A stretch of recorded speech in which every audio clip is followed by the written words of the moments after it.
Written in the dust at time understands.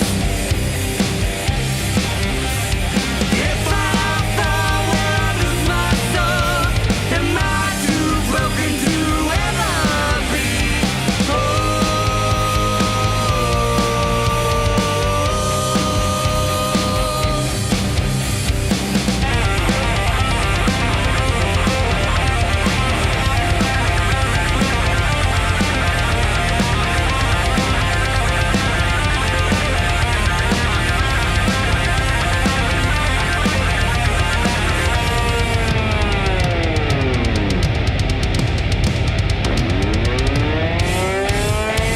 Does mercy run out like rivers run dry? Does heaven look down or just pass me by? Screaming to the stars and it don't reply. Love it or leave it, it's just do or die. Can I be forgiven for the sins of my own hands? Written in the dust at time understands. If I fall, will I lose my soul? Am I too broken to ever be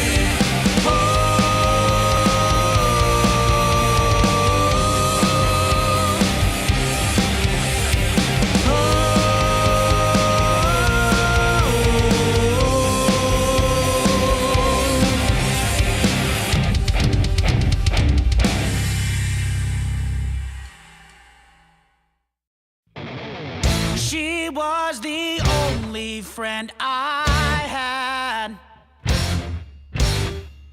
Mom's dead, dad's drunk, her life was bad. I was just a child, how could I know?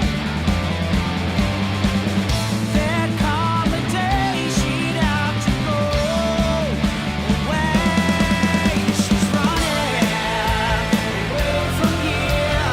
Don't know where she's going, but one thing's clear. She's running away from here. Don't know where she's going.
cool third eye drone flying by. Hitting on mile high, drinking on my time. No time for cloud by. Stand bye-bye. Then we give it, then we live it, then we die. I got a window and it's closing up tight. And my line of sight is my sword of light. And if you think it's coming out right, I'm like Phil C in the air tonight. Something in the mirror is hiding, so no one will ever see. Feeling your mind in the dead of the night. There's nowhere that you can hide from this darkness that's inside you. That's inside you. Keep trying to hide it all away. Between the lines, the sun and storms, a soul to keep and endlessly take it all, watch it fall. You can run, the race is done. You can bleed, you must believe. You can undo the truth within you. It's been said that darkness is the absence of light. How profound is that? To think that this thing can only exist in the absence of something else.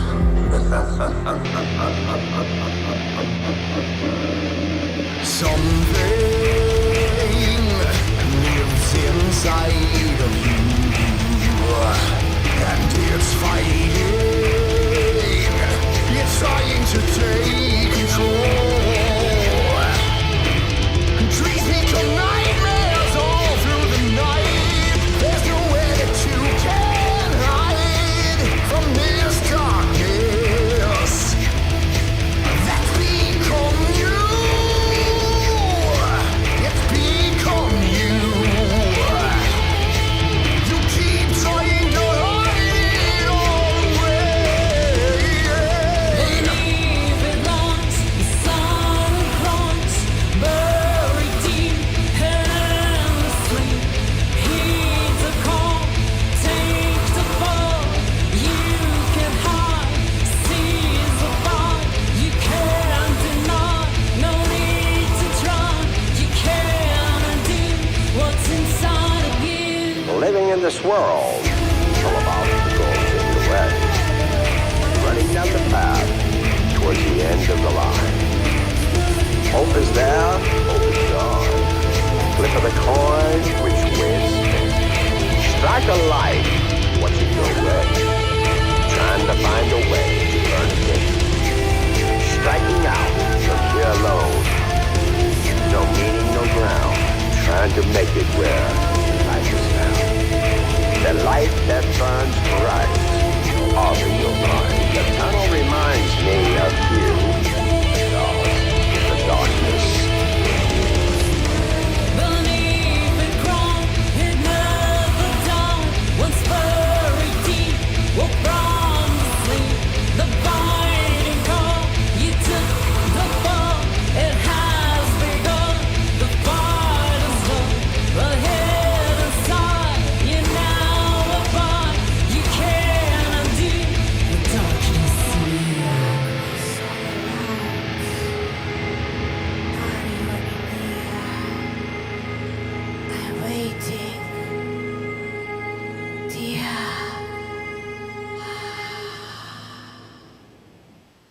All right, welcome to Outlaw Radio Show, baby. Welcome, Jeff.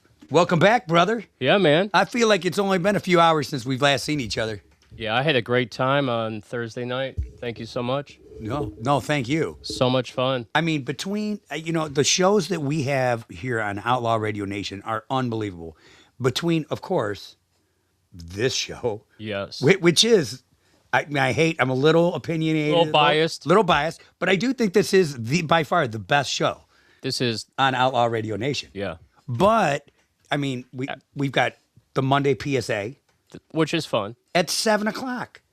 And you know what? It features Jeff James himself.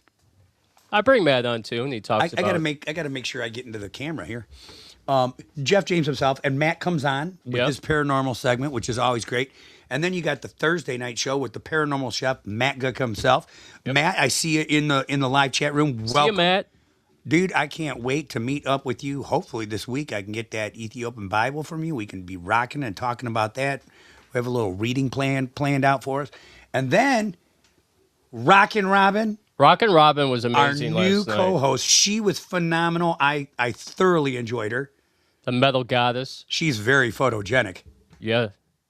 She looked really good in frame with you, Jeff. I'm hoping she doesn't show up in fishnets now. Well, I mean, she might just to Just to screw with me. pretty much just to fuck with you. So Yeah, I could. but no, she was Robin. If you're listening at all, or you're gonna watch this in the replay or whatever, I don't know what you're doing, but she was great. She was great. You did a phenomenal job. I look forward to seeing you more.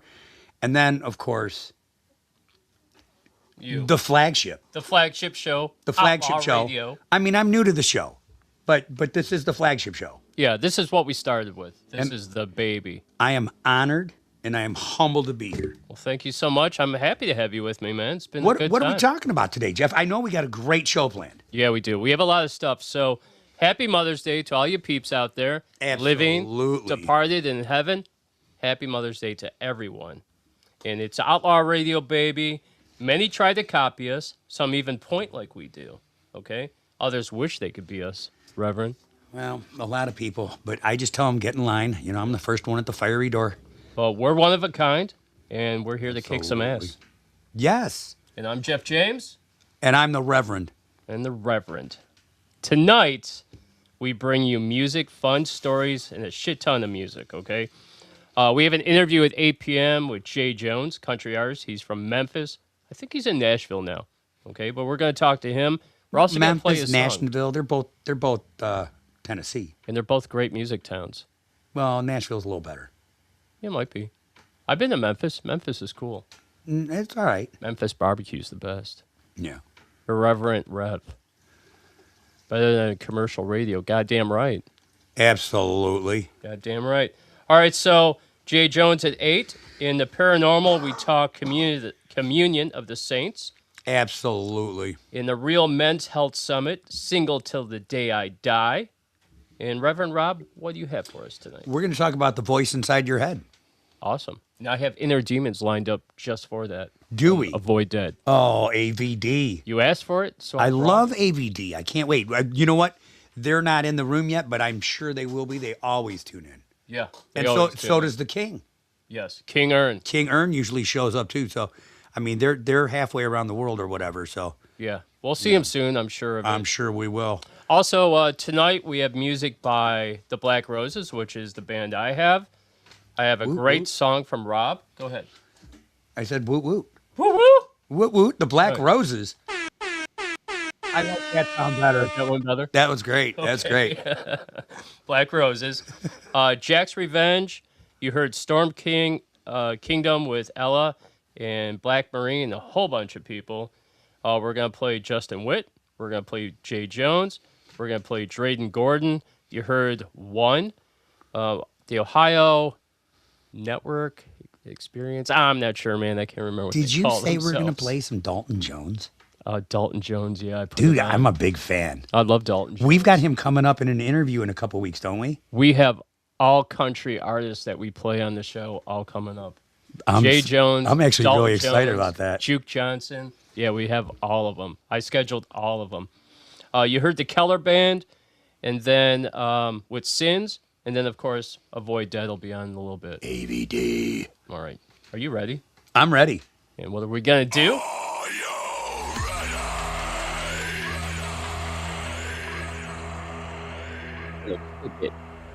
Let's kick it. All right, so I didn't say this in the intro, but I got some cool stuff for you. I wanted to have some fun in the beginning. But I do want to mention next weekend, Josie and the Corruption will be in the house. They're a rock band from Akron. They're awesome. They are very good. And you know what, though? Is it Josie or is it Josie? Josie? Josie or Josie? Josie? I don't know. Is it with an S or with a Z? It's a Z. So is it Josie or Josie? I think it's Josie. Josie, baby. Josie. If you're out there listening, Josie. Help us with this. Josie and the Corruption. Josie and the Corruption. They're a cool band. They sound way better than Benny and the Jets. I had him on when I first started. Benny and the Jets. All right. Okay, so last week I brought you funny band names and repulsive band names. Today I'm going to bring you sexual song titles. You ready for this? You know, there's a lot of sausage in the house here, Jeff. I'm smuggling sausage in my tidy whities right now. Are you happy to see me? Are you? I'm always happy. Oh, good Lord. Keep All my right, friend happy. what sexual song titles do you have? Because I bet I could come up with some on my own. I'm sure you could, like Dirty Little Heaven. Dirty Little Heaven is one of them. Yep. Okay, so I from don't know who Snoop wrote Dogg, that dumb song. Sexual Eruption. Sexual Eruption. Yeah. Okay, in the comments, now here's the thing. You guys in the comments, here's what you got to do. You guys have to give me your thoughts on what they're talking about with these sexual song titles. So again, the first one is Sexual Eruption From Snoop Dogg. from the Snoop Dogg himself. Yeah. It's like Van Halen's Eruption, but sexual. Yeah, very much so. They say so in the title. Yeah, for real. Okay, next one. I want to sex you up. And that's from That's Color Color Me Bad. You're right. I wanna sex You you up. I remember that song, dude. That's great. Wow, it's horrible that And I look who remember just that. joined us. Hello, Avoid Dead. AVD. Brothers, I love you guys. Your favorite outlaws. We love you too, man. And we're playing Inner Demons today, right after the Altar in the Dirt. Just want to throw that out there. I know you already know, but just want to say it again. All right. Who's bringing Sexy back? Yeah, but that's not really a sexual song title, do you think? Justin Timberlake. Matt, you should always say something in mixed company. Should I say something in mixed company? Of course Absolutely. you should. He wants to talk about the paranormal. He's excited. The paranormal sexual eruption. The paranormal sexual eruption. Hey, I got a question for you. If you're dreaming and you have a sexual eruption while you're dreaming, is that a paranormal experience? Maybe if you're having it about a ghost or a succubus. A succubus. Yeah, I'm still It waiting. could be. It could be. And just for Mrs. Stibbs, I'm going to go, maybe. Okay, here's another one for you. I know you've heard this one. My neck, my back, lick my pussy and my crack. You know who that was? That one. Is that Justin Timberlake? No, Kia. No. Oh, that's Kia. Not spelled like the car Kia. Khia. All right, this is a great one. This is a good one. Slob on My Knob by Tear Tear the club the up. Club Up Thugs. Slob on my knob. What about, dude? But dude, tell me you're not going to leave out some of the really classic ones. Oh, I got some classic ones. Come on, you got to have a classic one in there. You know this one. Well, Marvin Gaye had a phenomenal sexual song title. Sexual Healing. Mm-hmm. I could use some sexual healing, ladies. You know, I mean, then you had the greats, Teddy Pendergrass. Heal you me. know. Teddy Pendergrass is pretty Yeah. good with those two.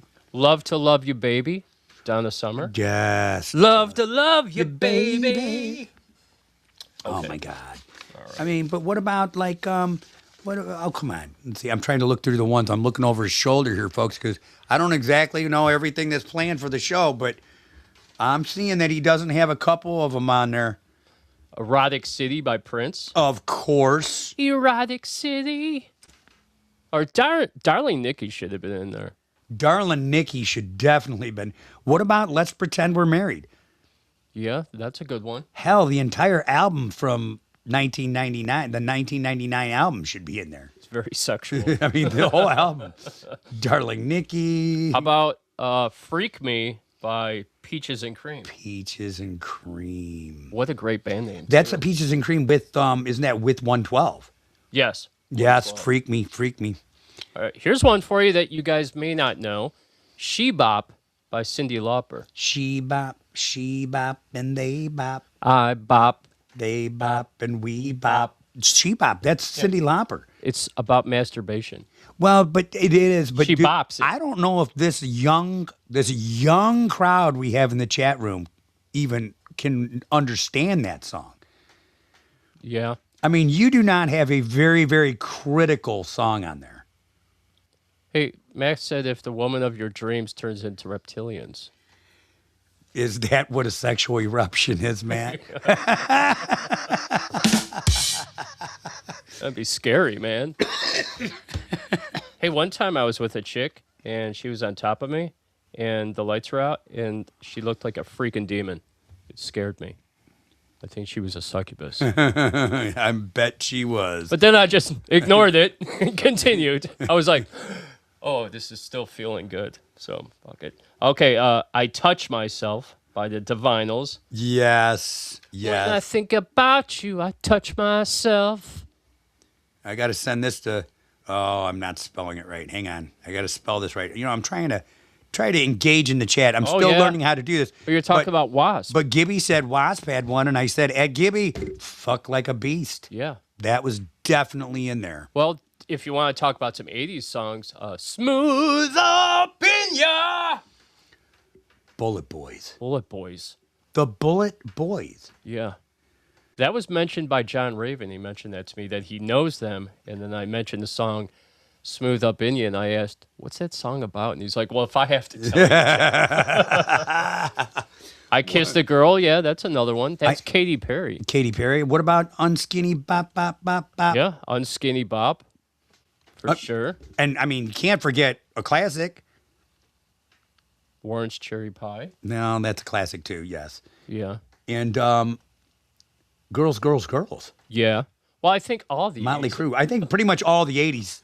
all the 80s was all pretty much sexual. I It was mean- cock rock. Well, we got tired of, look, we got tired of disco. Yeah. And you got tired of Love the, to love you, baby. mid 70s Vietnam area, kind of ended.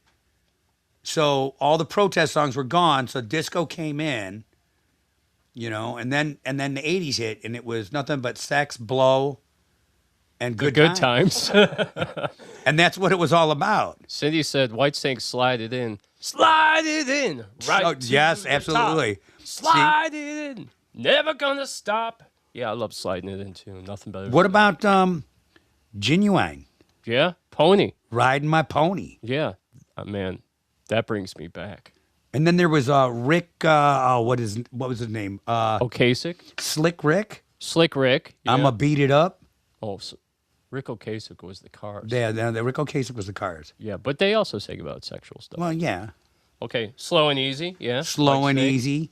Yeah. What about Sex Takes on Me Fire Down. by Kings of Leon? Yeah. Another one. Great That's song. another. I mean, come on. How about Pour Some Sugar on Me by Def Leppard? Absolutely, And then this last one is a classic. it is, but it's not a. I mean, it's a classic. But I got one. What is it? I'll let you have your classic to end it. What about Frank Zappa, man? Oh yeah, Frank Zappa. Dynamo Hum. Dynamo Hum. That's Does fantastic. is anybody in this room, not just this room, but that room, right here, old enough to remember Dynamo Hum and tell me what that song was about? How about Ramones Too Drunk to Fuck? Paradise by the Dashboard Lights. Yeah.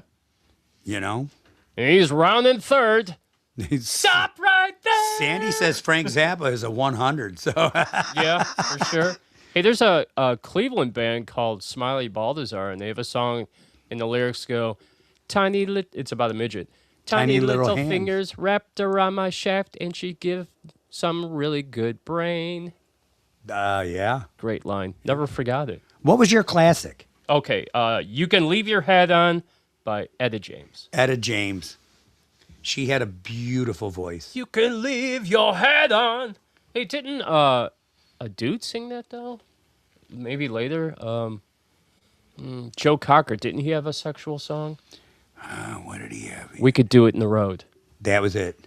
Yeah, that's another. Oh, what about who? Oh, come on, help me out, ladies. Oh, and maybe a couple of you guys. There was a song by a band, and it was called "Why Don't We Get Drunk and Screw." Who was that? Who was? never heard Why that. don't we get? Why don't we get drunk and screw? Oh, that was. Come on, who was that? Isn't that the dude that was saying Family Tradition? I don't think so. That's what's his face? Family Tradition. It's a family tradition. Joe Coxer did leave your hat on. Yeah, and we Come could do it in the on. road. Why don't we can do it in the road? Do it in the middle of the road.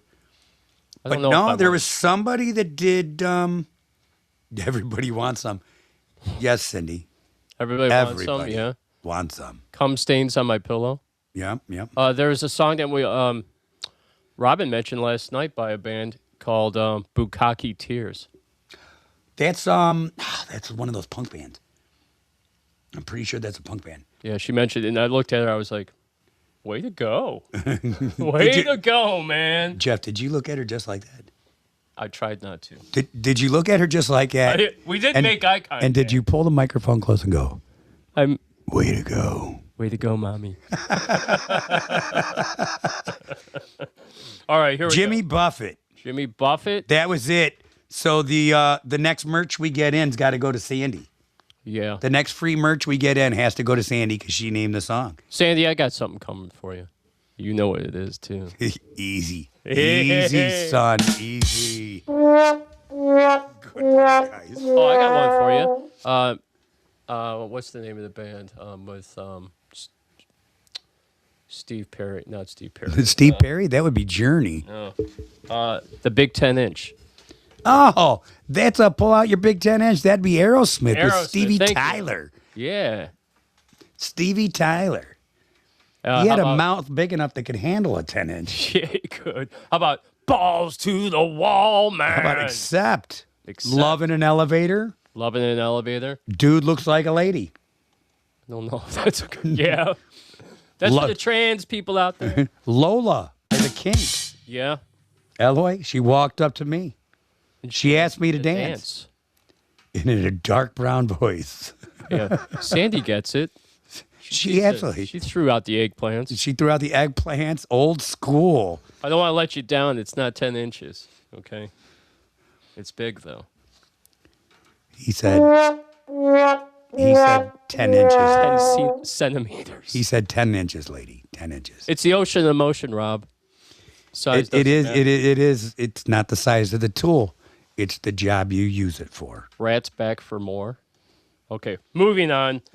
We could go on all the entire This is going to show be the for whole this. show. Sexual songs. I think we should come back to this sometime soon. It seems like it's a big hit. Yeah. You guys love this. Well, how about the dumbest music today? Music news today. Dumbest music news today. Okay. Well, does this center on something that you're going to talk? You were talking about this the other day. Maybe. I think it does. I'm not sure if you know what I know. I don't know. Do you know what I know? I don't know, but I think Sandy might know. Oh boy, here we I'm go. going to stir the pot tonight, and then The- I'm going to spill the beans. Dumbest. All right, dumbest music news today. So, centers on overwhelming flood of AI-generated content and odd industry feuds. From AI tracks dominating the charts to veteran bands venting about the industry, here is the latest. The streaming AI explosion, approximately 40 to 50% of new music uploaded daily to streaming platforms like Spotify is now AI generated. That sucks. Yep. In early 2025, this was only about 10 to 20,000 tracks per day, but has since surged to roughly 75 tracks daily. 75 Yeah, we better or let 75,000 1,000 daily. daily. Daily? That's a lot, man. That's a lot of tunes. They are flooding the market. Yeah. Now they're putting I'll tell you about it. They're putting this check mark on it, so you better let Megan know. There you go, Sandy. I told you. I told you.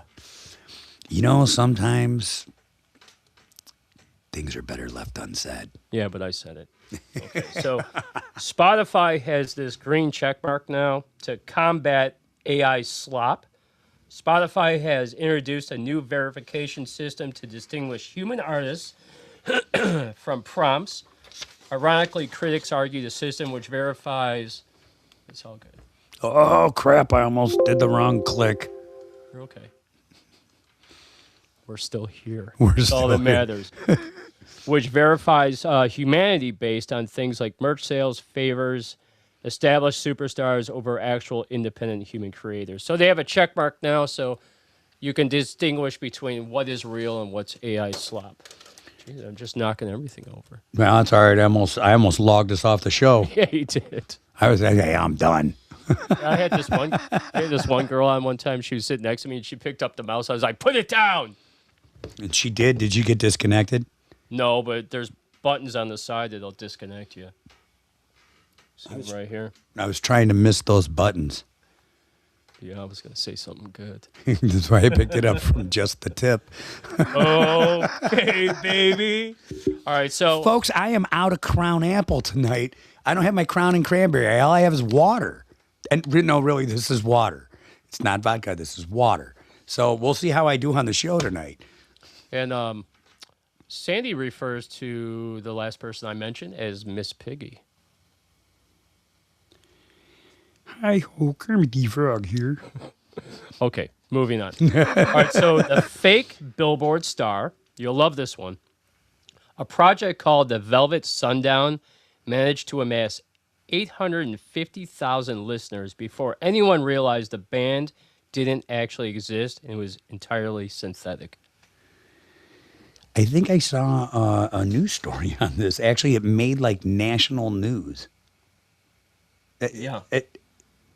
It's crazy. You know how much money they made? On streams alone. Yeah. That's crazy. And this next one, I'm not exactly sure I should read. Oh boy. Let me I have to I need to review this. Hang on for a quick emergency broadcast break. It's not that it's not true. And local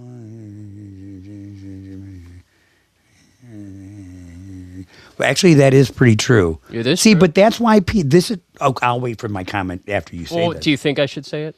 I. What do you guys think? Should I say it? Should I stir the pot and spill the beans? All right. You guys have exactly. We're going to do 10 seconds because 10 seconds of dead air is actually a really long time. Are you ready? Are you ready? Are you ready? Here we go. We'll do it again. We'll do 10 seconds.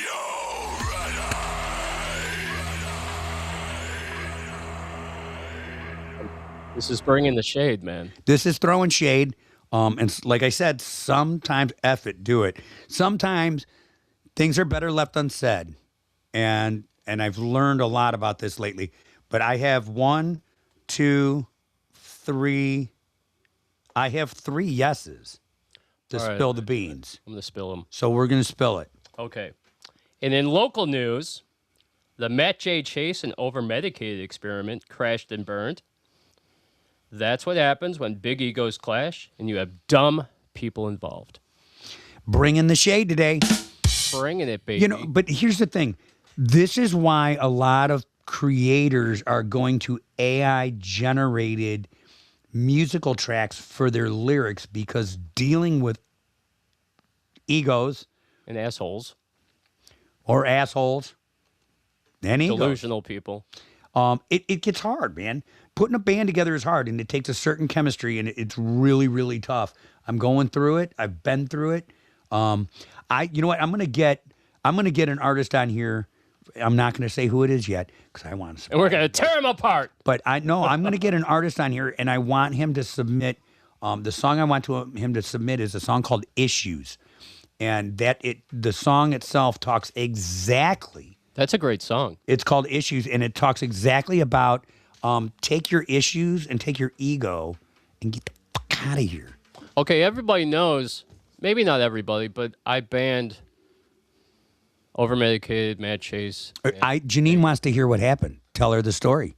All right, so I'm going to try and reclaim my #1 spot in the live chat while you're doing this. So I was doing doing a show. I can't remember which one it was because there's so many and I can't remember shit from day to day. But I was doing a show and Megan was throwing shade at me. She was talking about Outlaw Alliance Radio and how fucking great they are and all that after she was no longer with us. And it kind of ticked me off. But I didn't ban her for that. I had mentioned something that I was looking for a co-host that Robin filled the spot that didn't have mental problems. Because everybody, any females I've ever dealt with in the past, even the girls I dated, had mental problems. And I just had to break that cycle, Rob. You know, That's why I stopped dating. well, we're going to talk about that in the Real Men's Health Summit. Yeah, we are. So You till know the we day I are. die. May not be true. I might find somebody I love. Who knows? All right. So what happened was she got all disjointed over the comment about mental health. I wasn't referring to her, but she took it as that because obviously she wasn't with the show anymore. But that's not the reason why she wasn't with the show. She actually quit before I even let her go. Okay. I was nearing letting her go, but she quit. And that's beside the point. So when she did the thing about Outlaw Alliance Radio and then the mental health thing, it ticked me off because she's putting that on the comments, and I'm trying to do a show, right? So it made me mad, and I banned her.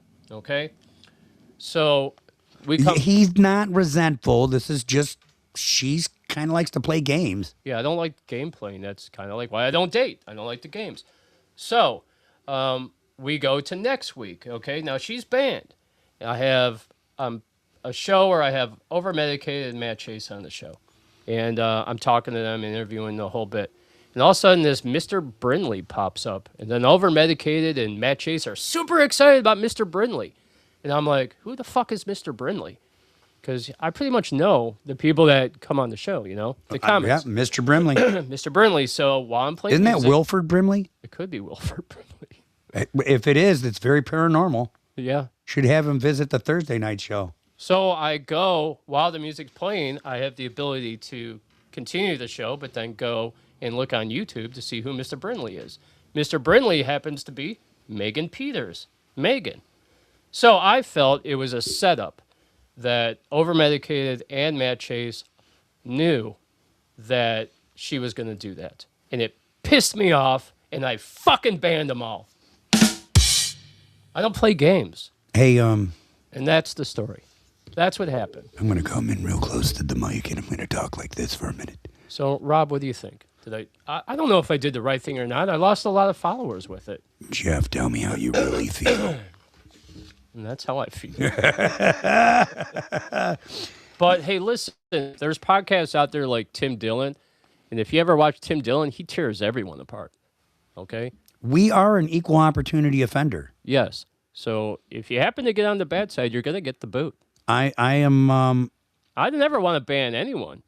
I'm a firm believer that we have lost at least Thousands. well, I mean at least a couple, or well, I'm going to say at least a handful of viewers because they don't like me.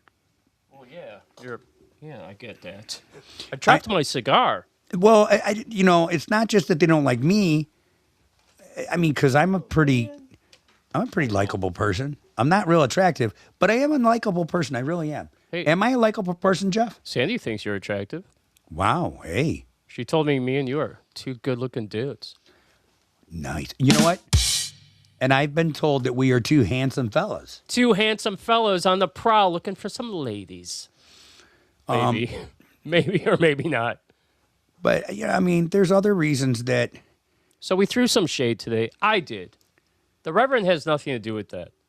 I did it. I take full responsibility for and accountability for what I have done. Well, you know, I think the other thing is though, that, like some people, they don't like the way that I represent my faith. They think I'm a little too, you know, smooth and loose with it. Too modern. You know, maybe some would say too liberal, but I think I'm actually fairly conservative. I think so too. Although I come from a very conservative doctrine and I didn't fit their mold. If those of you don't remember, go back and watch the very first show that I did where he interviewed me and we talked about how I was suspended from seminary 3 times and find out why. True. Find out why I was suspended from seminary 3 times. I'm looking for my cigar. I can't find it. Hey, there she is. 2 hot asses. Oh, thank you, Sandy. And Janine Springs said, yeah, lost people after gym too. That's true. We lose people all the time. Yeah. Hey, it happens in all podcasts. All podcasts lose people. Sometimes they don't like the content. Sometimes you lose people because the content talks about people, children killing adults for 4 or 5 months straight. Yeah. You know, it's sad. Honestly, I mean, I'm just. Can I talk to you guys for a minute? Can we just have a moment here? He wants to talk. Just for a moment. It's really sad that there's this rift that has erupted, keeping with the sexual song content. Sexual eruption. Yeah, sexual eruption. There's this rift that has erupted between a few of the artists that have been on the show because, frankly, I really enjoyed a lot of their music. I loved Over Medicated's music. I thought they and were Mitch. absolutely dynamite. I thought Megan's music was but great. you know, I mean, they don't even welcome. They unfriended me as friends on Facebook. Can you and on my own YouTube channel? How about that? What the hell? It's because you're associated with me. Well, That's half the reason I think that Jim left, because he didn't like the hate. it's okay. I don't care. I don't cater. I don't cater. I don't chase. I don't care. I'm on God's path. I'm doing what I want to do, and I feel like He's behind me, and I'm just going to keep going. Well, I think the truth has to be spoken at times. And hey, I got a perfect sound effect for all the people out there that have been banned. And here we go. And this is from Donald Trump. You have been banned, you loser. Now crawl back into your hole. You like that? I think we should play that every time we ban someone. Yeah, but we don't ban that many people. But I think we should play it so that makes that sound effect extra special. Let's ban someone tonight. Gibson, you're on your way out. Gibby, you're gone. You're gone. Yeah, you're fired. You're fired. You're out of here. Fired. All right, let's play some tunes because we have Jay Jones coming real soon. Oh, wow. Hey, it's getting close. Let's play some tunes. All right, we're going to do 3 in a row, kicking it off with Dalton Jones. And then I'm going to play Justin Witt. He's from the United Kingdom. He's from a band called Satellite Sinners. And then I'm going to play one of my songs. We did a cover of the Bee Gees' Lonely Days. We're going to do 3 in a row. And when we come back, we have Jay Jones. All right? And we'll probably come back to this topic again on banning because it's so much fun. It is fun. Let's roll. Let's roll some tunes, man. You ready? Here Let's we go. do.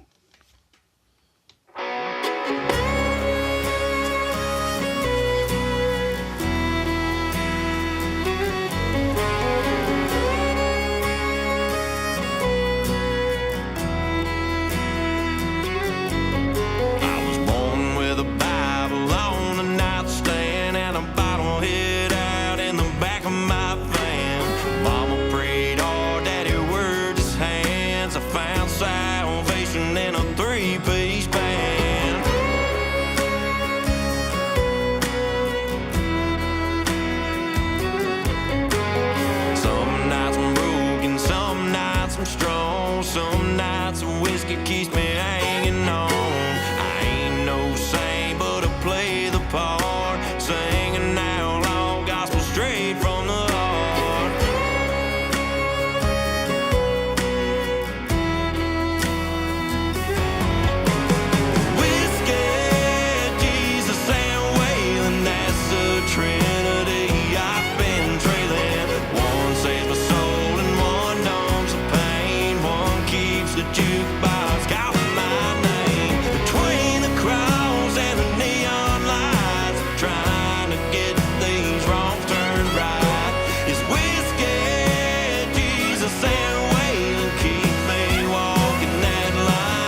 get things wrong turned right. It's whiskey, Jesus, and will keep me walking that line.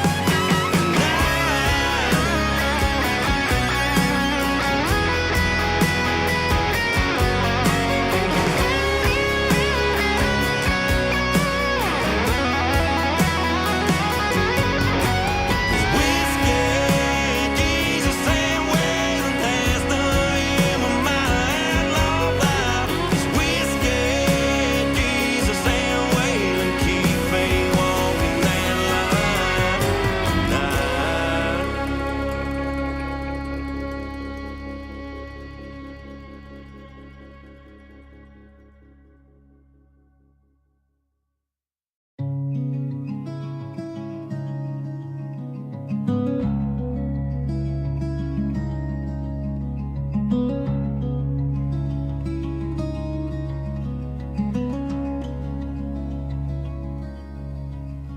Reach out and you'll see the answer to life is not free. Confess for a fee, 'cause hiding your soul makes you bleed. Don't be mistaken by the path that you've taken so far. We know where to lead you, they hurt and deceive your heart.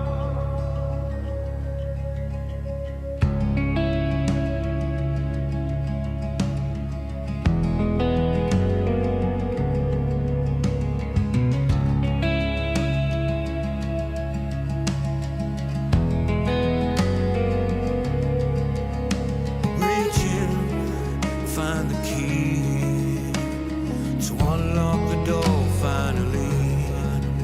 Herein you'll see redemption travels silently. Decisions that broke you, they'll come back and haunt you again. Your past will destroy you, don't let it control you again. You can't be saved. God only favors the brave. Don't break me, can't take me, replace me, erase me, displace me, and chase me, then face me, disgrace me. Can't take it, can't take it, can't take it, can't take it.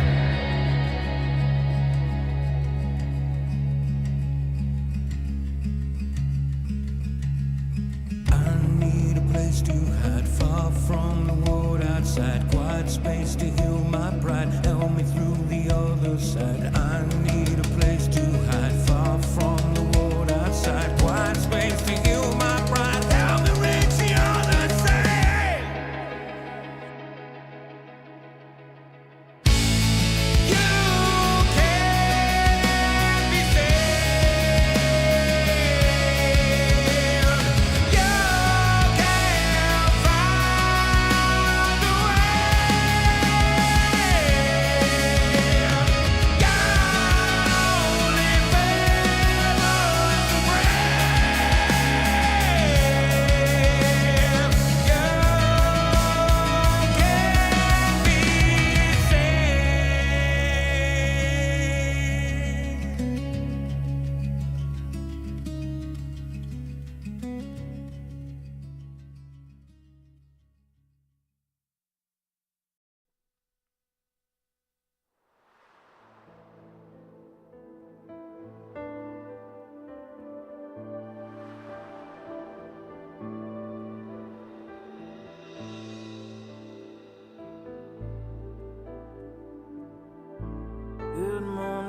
Mr. Sunshine, you brighten up my day.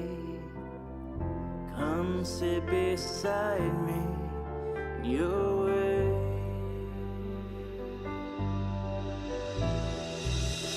I see you every morning outside the restaurant. restaurant. The music plays so nonchalant.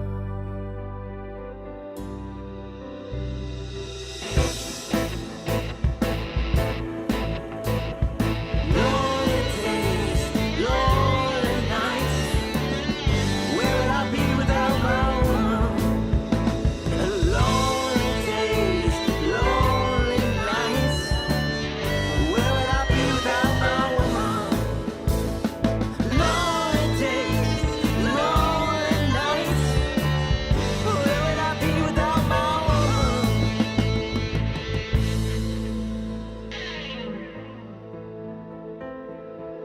Good morning, Mr. Sunshine. You brighten up my day. Come sit beside me in your way.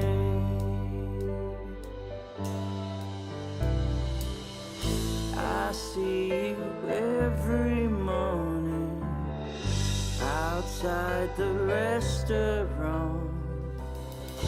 The music plays so nonchalant.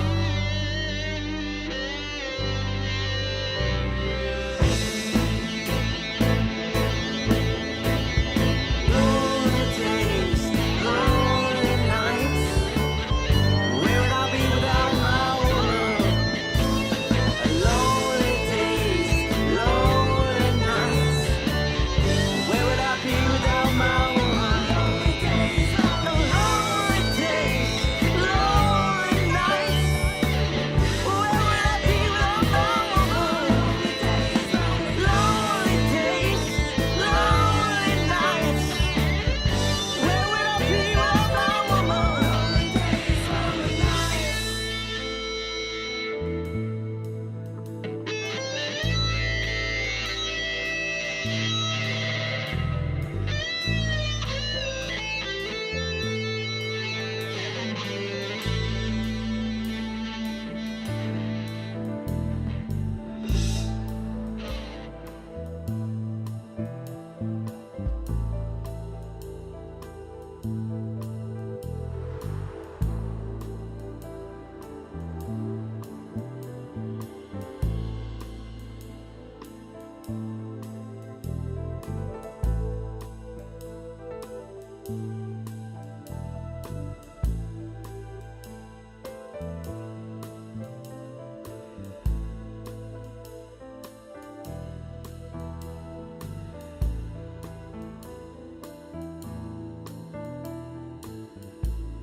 What's up, peeps? We're back. We are back. 3 songs in a row, man.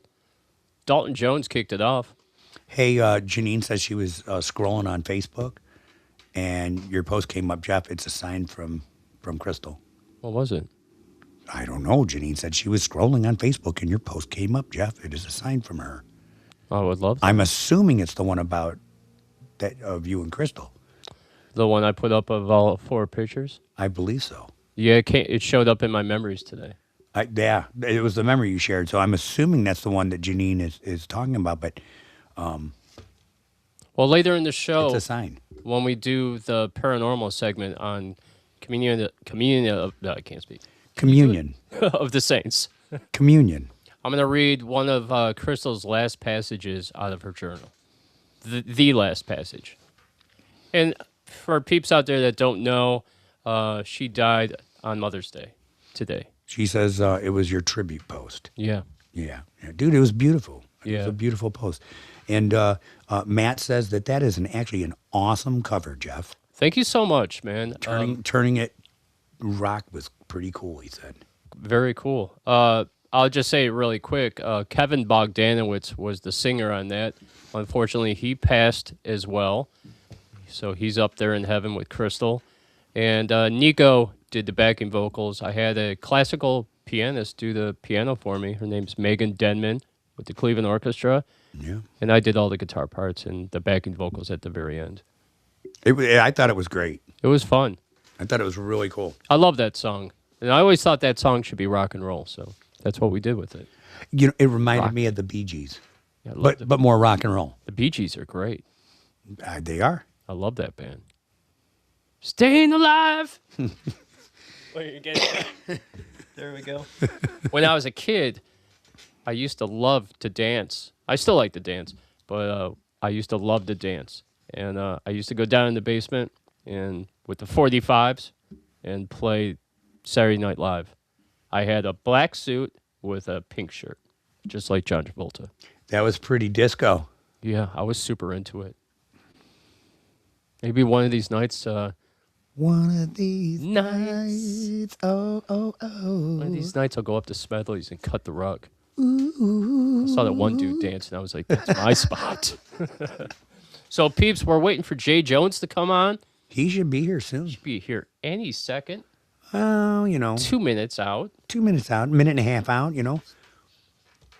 Yeah, Crystal is an awesome soul.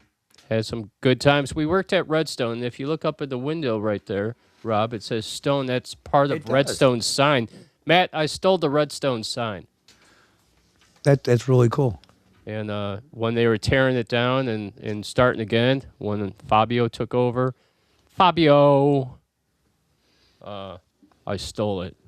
And I also stole the Rock and Roll Boulevard sign from upstairs in the office. I like that. I like the Rock and Roll Boulevard sign. That used to hang in Peabody's in their office. Even cooler Because, that it wound up down here. yeah, Josh Cabot with Gorilla Productions, Dan Call, and all them that did shows at Peabody's, they were all friends. And that hung in the office. And then it came over to Redstone when Josh Cabot had Redstone. And when they closed, I stole that too. I took a bunch of shit. Speaking of paranormal, dude, it was creepy before the show. Yeah. It was a little creepy down here. I mean, that reading was creepy. Well, guys, I did a Angel Wisdom card, like tarot cards that I did for Matt. I did it for the Reverend. It was. I can't explain it. It wasn't creepy in like a bad way. It was like creepy, like holy crap. Did it hit home for you? Yes, and it was like it just kind of like reaffirmed and confirmed a lot of things that have been going on, past, present, and where I hope things are going to go, and things that some people close to me have been telling me for a while now. All about your creativity and It all has to do with creativity, authenticity, and breaking the chains. breaking the chains and moving forward, like dreams and goals. And it just really comes back to a couple of things that, well, they are, everything pointed to everything that some people that I'm close to have been telling me for a while now. That, of course, you know, and then the last one talking about like, don't get in your way, stay out of your way. Let your ego go. Yeah, yep. And Matt just mentioned it right there, starting to lose some of those bad swords. Hell yes, Matt. Hell yes. Reverend got the swords, but he was breaking the chains with the swords. It was crazy. I got a lot of overflowing cups. Yeah, overflowing cups. A lot that's of a great one. overflowing cups. And I think this right here, Outlaw Radio Nation, is one of those overflowing cups. Yeah. Well, I think it's pointing you in that direction. Could be a launching point for you. It could be. I think it's God's path for us. I really, truly believe that. You know, I have, we have, no, I don't have a whole lot of ideas. We have ideas on where this can potentially take all of you outlaws. All you outlaws out there. All right, so we're waiting on Jay Jones.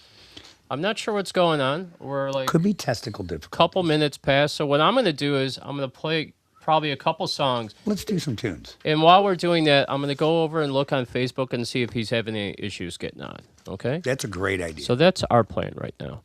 And that's what I do every time there's any type of issues. So Let's hold it down we're going to hold it down, baby. and play a couple tunes. And I have a really great one that we're going to kick it off with. What do you think? This is going to be Rob Johnson. No, really? Hell yeah, man. Okay. And then, so I have to do a little switcheroo here Switcheroo. so that we could get everybody in here. Okay. You know, these bifocals don't work. Can you see with them? Well, That's the idea with glasses, man. I mean, the thing is if I go like this, then everybody sees the boogers up my nose. So, I mean, I can if I look way up like this. I mean, even if I push them up further my nose, I mean, I still got. Nobody wants to see that. Oh yeah. Hey, Darren Ironside's here. Midnight Whiskey Massacre, baby. All right. We're gonna play a tune. All right. This is Blessings, Daryl. Rob Johnson, Learning to Let Go. What'd you say, I said blessings, Darren. Darren? I thought you said Daryl. I did. I corrected myself. Okay. I was like, who's Daryl? All right, here we go. This is Rob Johnson. And we all have to learn to let go sometimes. A little bit. A little bit. All right.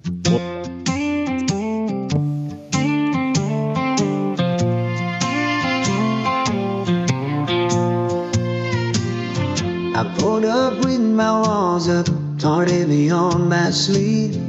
You opened up that front door like you'd been waiting just for me.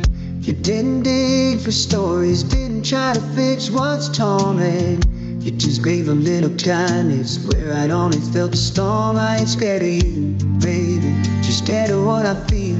Cause loving widow bruises still hits a little too real. But I'm learning to let go again, how to breathe, how to trust, how to let somebody in without backing up. You're teaching my broken, it's okay to bend, baby, it ain't your fault. It's just where I've been, but with your steady hand on my heart, I'm learning to let go again. You don't flinch when I get quiet, don't run when I pull back. You hold the line with patience I ain't ever had like that. No pressure in your presence, no anger in your eyes. Just a woman strong enough to love a man who still survives. I'm tired of second guessing, tired of ghosting every wrong way. You're the first to make me feel like maybe I'm not done. Yeah, I'm learning to let go again, how to breathe, how to trust, how to let somebody in without backing up. You're teaching my broken, it's okay to bend, baby, it ain't your fault. It's just where I've been, but with a steady hand on my heart, I'm learning to let go again. It's not shame, it's just the echoes of the hurt I carried in. But you stand there like an anchor, let the healing slowly win. Every day you prove it to me, love can start again. Now I'm learning to let go again. No, it ain't your fault, you're the reason I'm learning to let go again. How to hold, how to stay, how to trust you when you say you're now walking away. You're stitching the pieces I thought were the end. And girl, with you right here beside me, I'm learning to let go again. No, it ain't your fault, you're the reason I'm learning to let go again.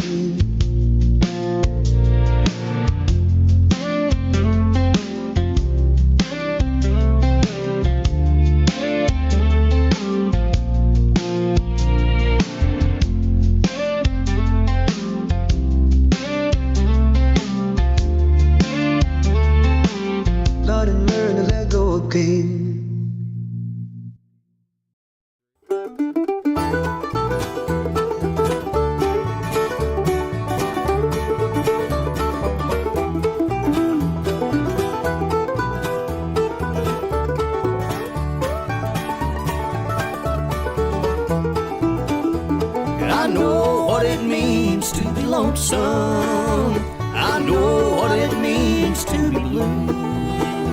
I know what it means to be lonesome in dreams when there ain't nobody there with you.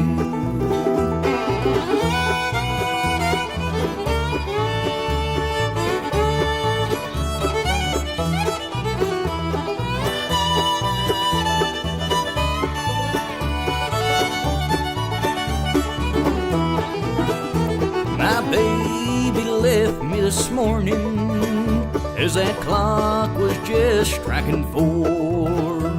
The sweet smiling face of my darling I may never see anymore. I know what it means to be lonesome. I know what it means to be blue. I know what what it means to be lonesome in dreams when there ain't nobody there with you.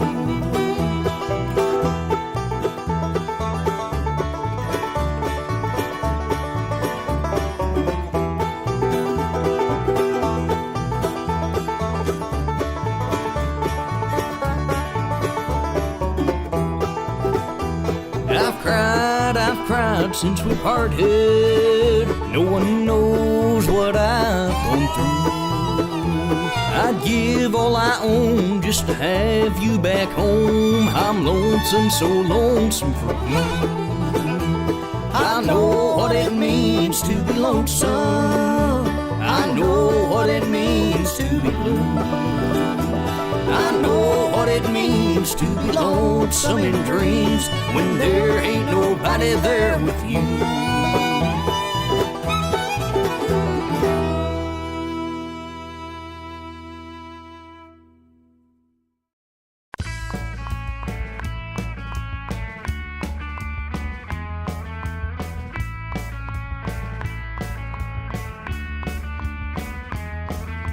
Here's a story that you won't believe.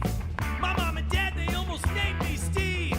It's not the name that I would pick, but thank God they didn't name me Dick. Oh, Steve, hey, Steve, hey, I'm not here to blame. No, Steve, hey, Steve, hey, Steve's not my name. Oh.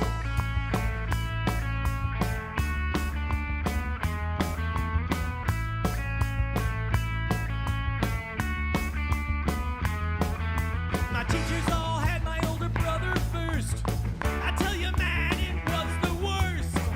'Cause they always called me Scott. And that's what my name is not. Oh, Scott, Scott, Scott. I'm not here to blame. No, Scott, Scott, but Scott's our drummer's name. Oh.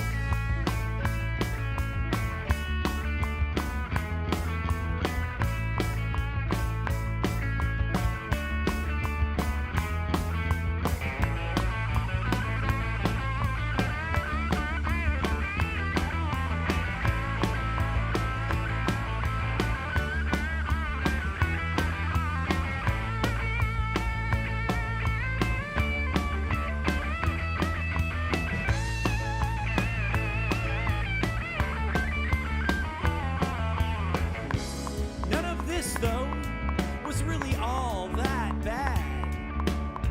I could have had Johnny Cash for my dad. I'm sure I don't know what I'd do if he had gone and named me Sue.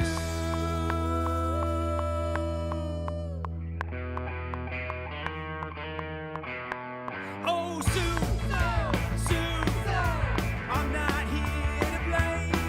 No, Sue, Sue, Sue's not my name. No, Steve, Steve, I'm not here to shame. No, Steve, Steve, Steve's not my name. Oh.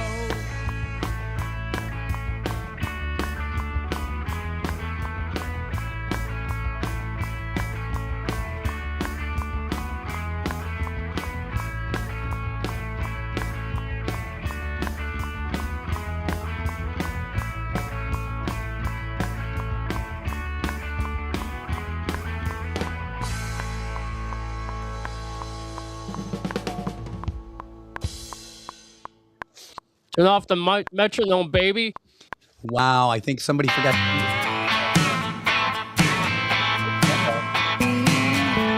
What happened? That's my fault. What happened? I forgot to turn off the playlist. See, what happened was, What happened was, I think somebody forgot to turn the click track off when they recorded that, yeah, they did. and they sent us the track. The track with the click. You know what? The clit track. I've actually done that before. It's really embarrassing. And the thing is I sent it to like an A&R guy. It was super embarrassing. It's all good. I'm sure he. He said, you know, He's like, at least it's in time. Well, he said he did. He actually said, he goes, you know, it's a really good song, but there was this I think the song would be better without it. I got the metronome in my head, man. He did say, though, he thought cowbell would be good. Said, Matt, please don't wear fishnets in front of the Rev. He didn't say Matt. Oh, no. Hey, Matt, thank you for saying we're two hot asses. I love that. Yeah, baby. yeah. That's for you, Matt. And Gibby's saying that we're dangerous. Man, we are dangerous. We are sitting rather close. Danger, Will Robinson. Danger, danger. All right, guys. Looks like Jay Jones is a no-show on us. I went over to Facebook. I looked in the messages. I didn't see anything from him. Doesn't happen too often, Rob. You know, Jeff, but when it happens, it happens. We roll with it. We're gonna roll with it. We're gonna we're just gonna vibe. We're gonna vibe. We're gonna do the communion of the saints. I think this is a very appropriate segment for today. I think it's perfect. I do too. And Sandy says she has her fishnets on. No, that I like better than fishnet stockings. I like fishnet stockings. I like thigh highs. And I like when they're ripped. I love the gothic look. And I like ripped stockings. I mean, I can come in fishnets and just the collar. I prefer you didn't. So does our viewing audience. Although where I live, people would probably offer you money. They might. Hey, but $20 is $20. That's right. You're only $20? I might have 20 on me. Well, inflation, it might be 40. It might be 40 now. Gas is so expensive. Well. All right. Okay, guys, this is the communion of the saints. Living and dead on earth, in purgatory, and in heaven as one body in Christ. It signifies a shared life in grace, prayers, and charity that transcends death, enabling the intercession of saints in heaven for those on earth. Spiritual solidarity. So, members share a common fund of spiritual goods, including faith, sacraments, and gifts, because they... Jesus Christ. Oops. Sorry, God.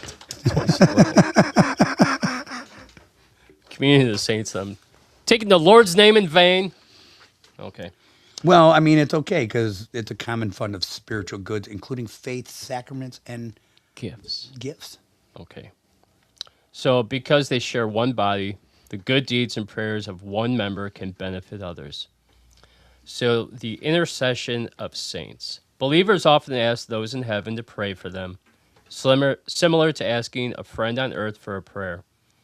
Organizations like Catholics Answers explain that it doesn't replace Christ's role, but reflects the family nature of the church. I agree with that. Scripture, traditional scripture, I need to emphasize traditional scripture because there's a lot of scripture out there. Traditional scripture says that Christ is at the right hand of God the Father, interceding for us all. But it also states that he is receiving the intercessions of the saints, which means those that have passed and are already there and are interceding for us, as well as those of us that are still here on earth, because we are. Right. Jeff, you know you're a saint, right? Yes. I'm a saint. I have the blood of Christ in me. I question whether Gibby's a saint or not. No, Gibby, you're a saint. I was going to say something funny, but I'm going to pass. Okay. We'll wait for the next time. Next time, Gibby. I already spilled the beans too much today, so I'm going to hold back. All right, so prayers for the dead.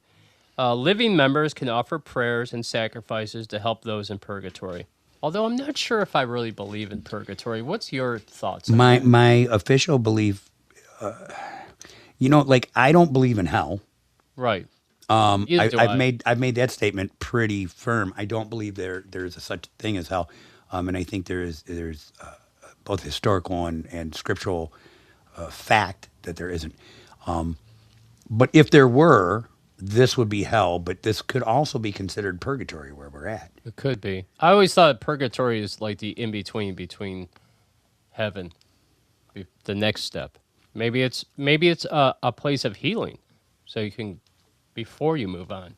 Maybe purgatory is that moment between life and death. It could be. That struggle of letting go. Yeah. And that struggle of being accepted into. Yeah. Our next life. Some are afraid to cross over because they don't want the judgment. Some are afraid of death. I think that that's why we have souls that walk the earth still. Well, Maybe. I think so, but I think well, we're going to get into this as we go through this communion of saints. Okay. I'm going to say I'm going to reserve, All right. Mr. Chairman. The chairman of the board. Mr. Chairman, can I reserve my time and offer it back to you? You are fired. You've been banned. You've been banned. Now, crawl back into your hole. All right. Hey, Janine says this is the Matrix. it could be the Matrix. Could very well be. Gibby said, my daughter is listening next to me. Hello, out there. Hi, sweetheart. Not a metal fan, but she loves the interaction. I want to point out that we're just not a metal show. We do metal, we do rock and roll, and outlaw country. Well, and then we do those goofy songs like Learning to Let Go Again. Yeah, but I like that. That doesn't really fit any of those categories, Jeff. I like that song. It has a good message. Well, That's thank why you. I played it today. You. Because I need to learn to let go. Every day I do. Let go. Every single day I do. Okay. All right, so... I'm sorry. I digress. Go on. All right. Biblical roots. There are a lot of biblical roots. The concept is rooted in St. Paul's teaching about the body of Christ in the great cloud of witness mentioned in Hebrews. Well, I'm going to contradict that for a Okay, moment. You can. Just for a moment. Because Paul does indeed, the Apostle Paul does talk about the body of Christ, how there is one body and many, many parts. And in fact, he goes on to say that, should I say to the hand, go and walk? Or should I say to the foot, take and hold? Well, no, because each body part has a different thing that it does, right? Right. So we're all called to different things while we're here. So Paul does talk about the body of Christ. However, in the book of Hebrews, excuse me for a minute, in the book of Hebrews, which most historians and theological experts believe that the book of Hebrews was probably written by St. Peter and not by the Apostle Paul, based on the way the language is and everything like that. Although we really don't know for sure who wrote it. They do talk about The aliens wrote the it. great cloud of witnesses and how they are all there watching over us and interceding for us, as I mentioned before. I like that. So just to clarify, two totally different writers Nice concept. I like talking about different things. Yes. I like that a lot. Good job. Okay. Finding the right words when someone is near the end of their life can be incredibly difficult. Right? Depending on your relationship and faith tradition, different prayers may offer the specific comfort needed for the dying person or their family. And guys, I'd like to take this opportunity right now to read a passage from Crystal's journal. I've never done this before, and I'm going to do it today. Hey, Jeff, we have some new listeners today. Yeah, we do. Would you like to? So, well, I just want to say we have some new listeners. Would you like to share? They may not know who Crystal is. Crystal was my fiance. She died suddenly on Mother's Day around sometime in the morning. I woke up and she was passed away next to me. And that's all I'm going to tell you. It was a tough day. I worked today, and I had a tough day at work. It was a hard day, because when I looked at the clock and I saw 10 o'clock, that was the time that I had woke up and discovered her soul had left her body. Okay? So she had a journal. I'll show it to you. A lot of people have wanted this. You're not getting it. Because there's things in here that are about me and her in our private life. Okay? So this is her last passage in the journal. Now I'm going to share with you right now. I see it all around me. I see it in everything. I could be so much more than this. Said my good eyes, this is my sundown. I'm going to be so much more than this. I need you to show me the way from crazy. I want to be so much more than this. With one hand high, you'll show them your progress. You'll take your time, but no one cares. Lovely time. Tinsel shine. Goodbye. I'll be fine. Goodbye and good night. And that was her last passage. I just got chills all over my body, man. She's sitting right here with you, Jeff. I feel it, guys. I've been this whole day. I've had the tingles all over from head to toe, and now I got it in my legs like crazy right now. I hope she's okay with me sharing that with all you guys. I thought it was beautiful, and maybe that was her goodbye. I mean, maybe it wasn't. Yeah, I'm gonna actually pull out of the chat here for a second. And I want to read something. I'm just going to share something because I think it fits with the segment that I shared. Oh, I don't know, probably almost a week ago. I shared this. I was, you all know that I've had some challenging times in the last couple of months because I've been open and spoke about losing a very close friend of mine, and I feel you on that. and so it kind of in a general way, I want other people that had been coming to me and talking about their challenging times and how hard they were having with this person that has passed on. I would open the Bible every morning and I read the Bible every morning and I have my quiet time and my prayer and everything like that. And for some reason, I went to the resurrection story of Christ, and I was reading in Luke chapter 24. And in Luke chapter 24, let me set it up for you. Christ has already died on the cross. He's been buried. Everybody's hiding because they're scared to death. All his followers, the disciples are hiding, and so are some of the women, Mary Magdalene and his mother, and things like that. Probably Mary and Martha as well. Lazarus' sisters. Maybe Lazarus was with them. I don't know, but they were all hiding. And early on that morning, on the third day, Mary, and a couple of other women were going to the tomb to dress the body with with frankincense and myrrh, the incense and the embalming perfume that they would use. Which smells, frankincense smells amazing. It really does. And myrrh doesn't smell too good, to be No. honest.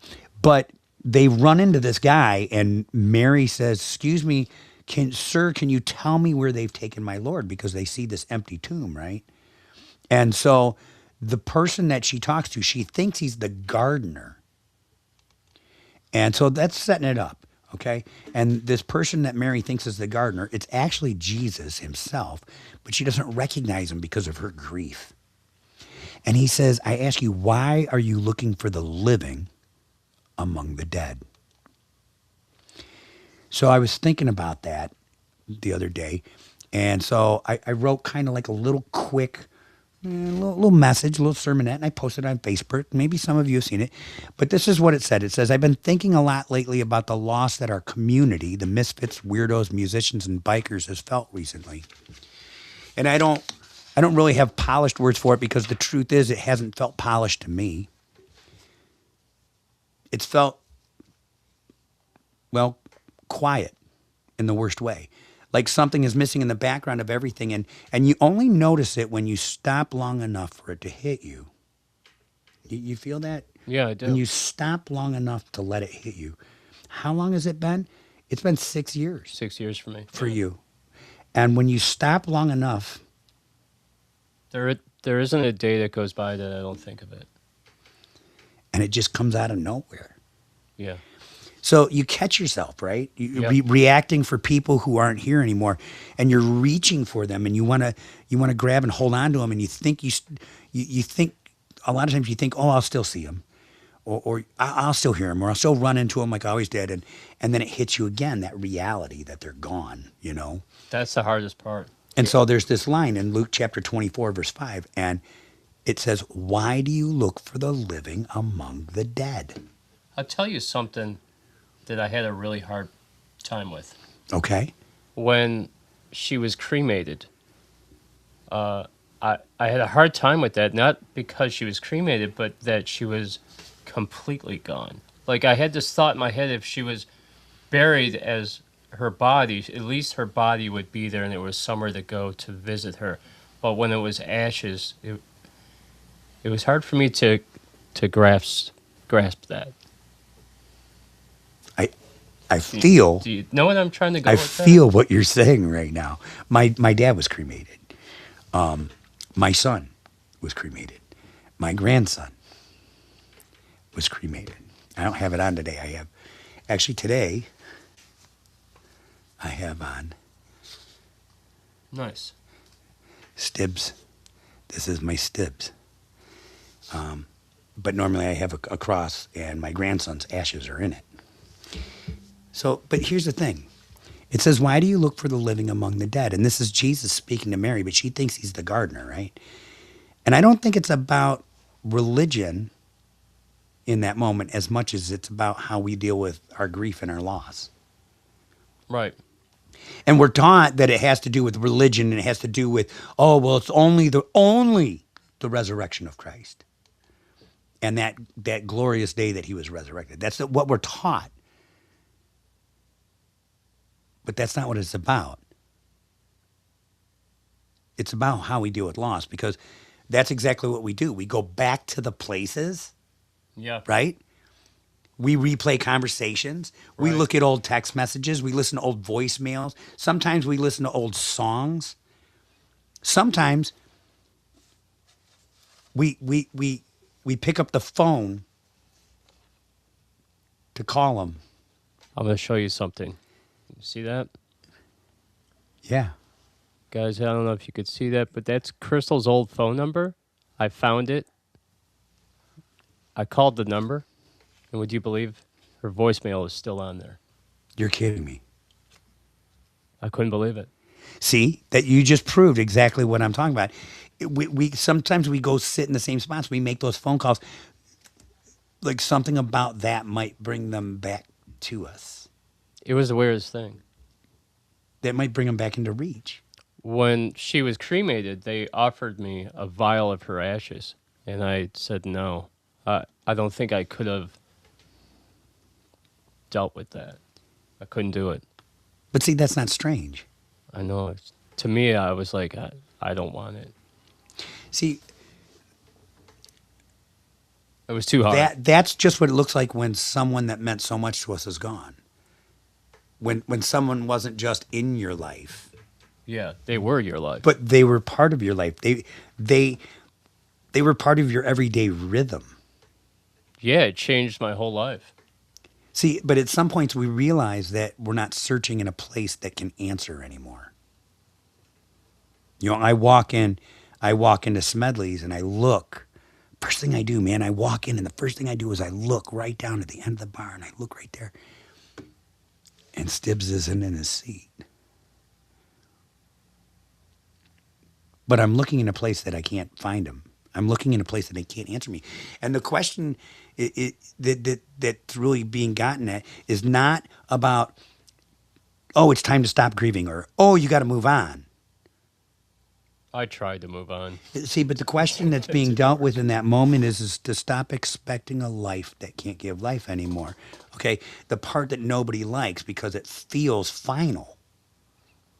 But maybe the harder truth, and the one that we don't talk about enough, is this: that loss is real, but it didn't take everything. It never does. The presence that we're missing isn't gone. The impact that it left behind is still there. It's in the way that people change because of who that person was. It's in the way that moments still echo even after they're gone. In the way that our community feels different now because it was shaped by a life that was in it. It was because they were in our lives that our lives are changed and our lives are different. We are who we are. So, yeah, we're going to miss them. And some days we're going to miss them more than others. And some days it'll hit out of nowhere and it'll feel like it just happened. Especially on a day like today, right, Jeff? Yeah. For sure. Maybe the point isn't to keep going back to where they were last seen. Maybe the point is learning how to carry what they left in us and with us forward, because we don't look for the living among the dead because they're still living. They've just crossed over to another life and they're living a new life. And because they're living a new life and because they're still with us, we have life. I'll tell you, I still have her hairbrush. And after the show, I'll show it to you because she had multicolored hair. That's awesome. It's still wrapped in the brush. It doesn't smell like her anymore. Smells like cigarettes and depression, but I am back in the chat now, and I have to look at what I've missed because it looks like I missed a lot. Holy crap. Wow, yeah, I missed a lot of comments. there's a ton of comments. Well, you just have to watch. I've been putting I'll them have all to catch up. So. But I just wanted to share that because, I mean, it kind of fits in with the community of the saints and what we're talking about. And it was something I was dealing with this week. And it was something that a lot of people have been dealing with on a regular basis. It's been today's, Mother's Day, May 10th? So May 10th, I mean, it's been 2 months and 4 days since Stibbs crossed over to his new life. And that's something I have to keep remembering to say. I have to say that about my son. I have to say that about my father. I have to say that about my grandson. They've crossed over to their new life, but they're still right here with us. They're still giving us life because there is power in the resurrection and the conquering of death. I always tell everybody that the Spirit is right there with you when they say that. I have to remind myself of that. Yeah. It's crazy, dude. Yeah, I mean, guys, I didn't mean to bring down the show. That was kind of a heavy segment, but you know what? It's heavy. It's okay to get heavy and talk about like heavy things because heavy things are what people deal with every day. Yeah. We have to have a show about grief because there's a lot of things, I would like to say on Mother's Day, not only a happy Mother's Day to all the people out there celebrating Mother's Day, but all the departed moms. As we get older, and everybody gets older, we lose people. And that's just the way life goes. But to all the departed moms as well. And I know there's a lot of people out there hurting. Their mom's not with them. Mine as well. She passed in September. And I know she's on the other side. I know she's in her bliss. She hadn't walked in years and years. I'm sure she's up there dancing right now. So, Matt Gukas said we're speaking the truth, man. He does. And Sandy offers her condolences, and she says she's going to wrap her arms around both of us. Thank you, guys. And our eggplants. That's great. And the thing is like this is another, just like Stibbs created a community of misfits and weirdos and bikers and musicians, and he did it in West Park. Jeff, you're creating a community right here on Outlaw Radio Nation. We are creating one. Well, together. Okay, we are with musicians and outlaws and outcasts. Yeah, the underdogs. Absolutely, the underdogs. Somebody's got to be there for the underdogs. So, you're doing the same thing. You're creating a community. So all of us, man, we got to stick together. We got to stick together. Right. I just came up with another concept for another Altar and Dirt segment. I'm going to have to push that one off to next month, though. Holy crap. Thank you, Lord. Thank you, Lord. All right, let's play some tunes. Let's play some tunes, and then when we come back... Single Till the Day I Die. Real Men's Health Summit coming up, folks. You guys are going to love this one. I got a bunch of percentages and all kinds of shit for you. This is going to be good. Well, since Jay Jones didn't come to the show, we're still going to play his tunes. This is Jay Jones with Dig a Hole, and we'll be right back. Peace. Hey, this is Jay Jones, and you're listening to Outlaw Radio.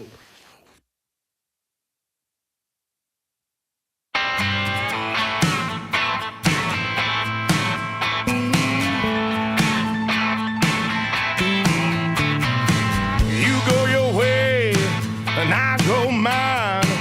Maybe our paths will cross at a better time. All I know, it's time for me to go. We were gonna move mountains, but all we did was dig a hole. We did the best that we could do. It's gonna hurt me as much as it hurts you. I know. Yeah, it's time for me to go. We were gonna move mountains. All we did was dig a hole. Oh, dig it.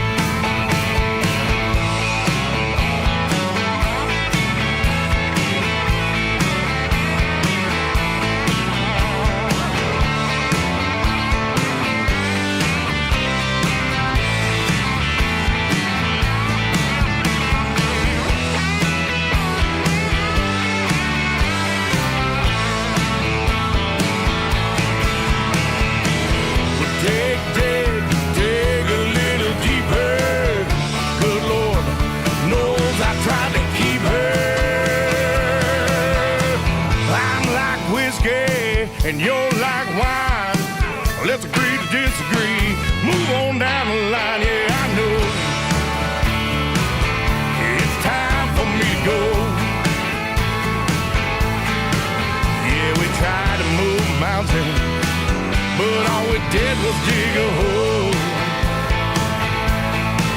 Girl, we tried to move mountains, but all we did was dig a hole. Yeah, we tried moving mountains, all we did was dig a hole. Dig a little deeper. Dig a little deeper. Dig a little deeper. Dig a little deeper. We were gonna move mountains. All we did was dig a hole.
Some metal for you, baby. Metal. Sozin. Hey, there's another sexual song title. Which one? Metal Up Your Ass. Yeah, metal up your ass. Hey, did you hear? Or was that an album title? I said this on the metal show yesterday that AI robots are now giving prostate exams. So it's metal up your ass. It is definitely Metal Up Your Ass. I don't know if I trust that, man. Too deep. Better use two fingers. Woo, baby. All right, you ready for the Real Men's Health Summit? So single till the day I die. Yeah. Rob, I think about this a lot. I do not want to be single till the day I die because I think about it, when you get older, you need help. My mom had my dad to help her. I don't think I have enough friends that are going to change my diaper for me. Maybe I'll go at 70. Thank God. Please take me before I'm shitting my pants. My dear friend Laura said to me, Rob, you're not getting any younger. You better find one now because you're going to need one to wipe your ass later. That's true. There's a lot of truth in that. And listen, guys, I want to get out there. I'm just having a hard time with it. It's not because I compare every girl to Crystal. That is not it. Because there was a lot of bad things in our relationship, and I definitely don't want to have those bad things with the next relationship. You know what I mean? I do. And also, it's hard to meet people. Well, it has for me. Oh my goodness! I just got a kiss from Lisa Bella. Yeah. Hey, girl. Well, I think she sent them to everybody. Yeah. Well, you could think it's for you. But it's for me. Oh no, you got the little cuddly face with the hearts all around I got it. the hearts, but you got the kiss. I feel jealous. All right, here we go. Single to the day I die. I digress.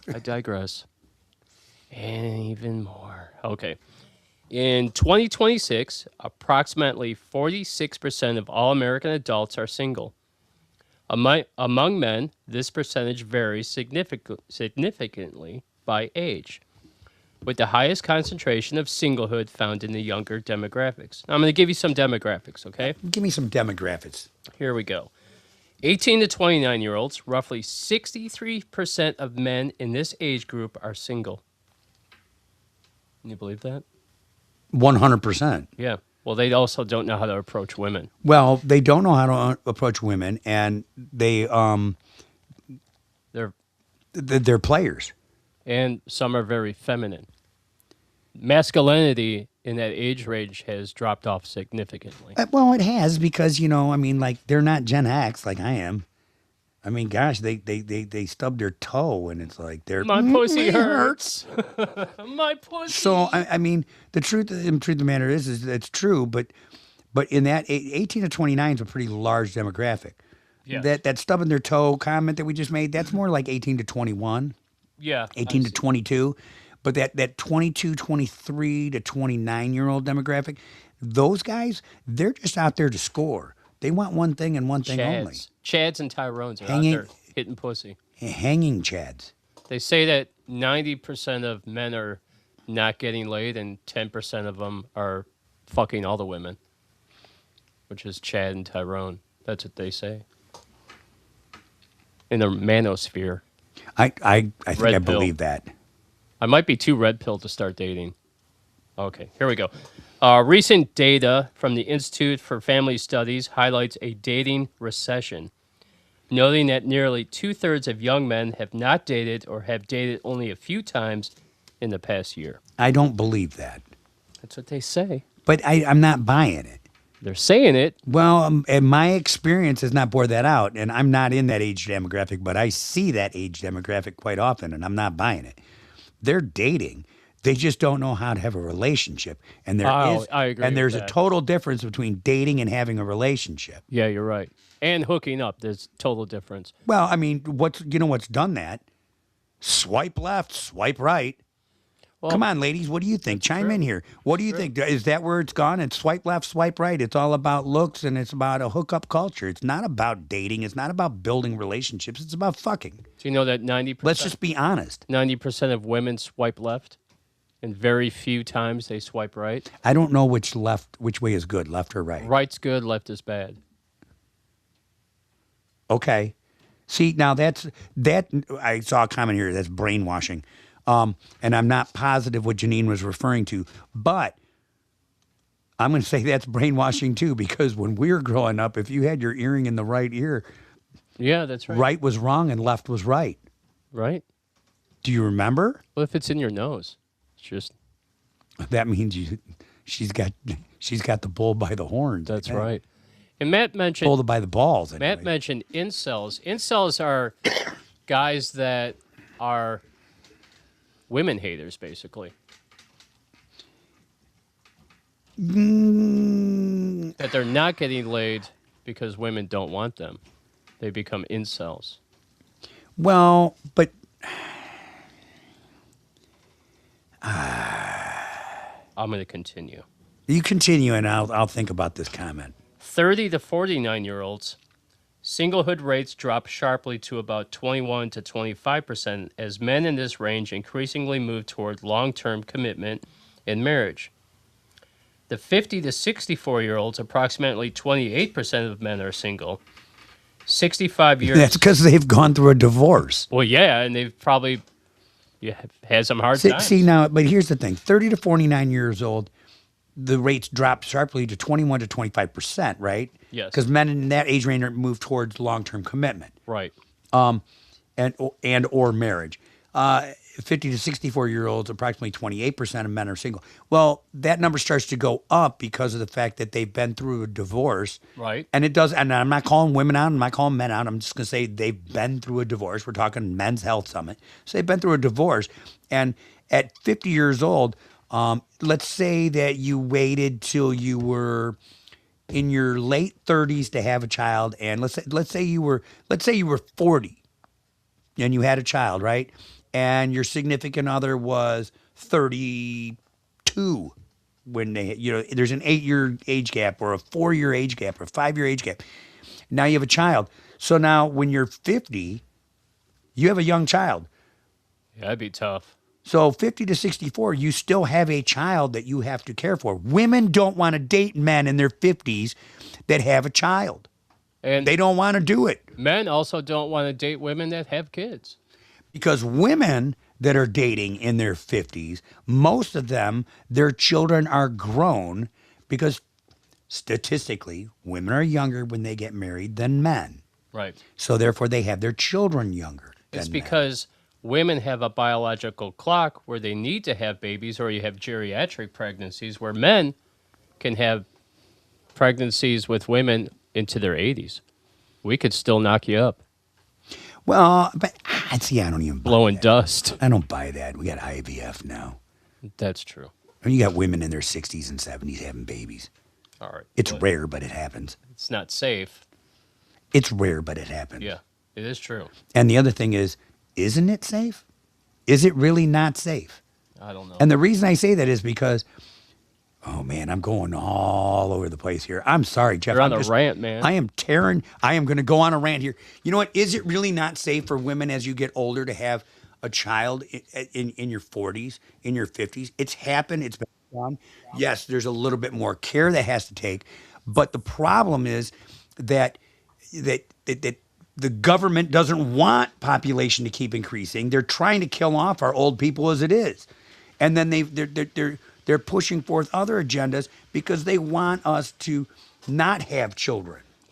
Well, Rob, this is a little rant, but you know what? I think I see somebody special just popped in. Somebody did special pop. You know why? Because I think they might be on a different time zone here. Or That's what I'm maybe. thinking. I'm thinking like we have to state Eastern Standard Time. Yeah. Well, I think I did.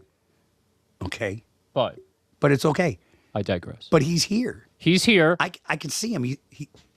He's right there in the green room. He's right there in the corner. So, guys, we're going to take a break from this single talk, okay? We'll come back to Men's it. Health Summit, and we're going to bring on Jay Jones. I suspect I'm pissing some people off. We might be. Are we going to play a song before we bring Jay on, or we're just going to bring him on? We're gonna bring him on. Okay. We gotta roll. Damn it, Janine took my spot again. All right, here we go. Hi Jay, how you doing? Hey, what's going on? How you doing, man? I'm doing well. How are you guys doing tonight? Oh, it's great to Fantastic. see you, Jay.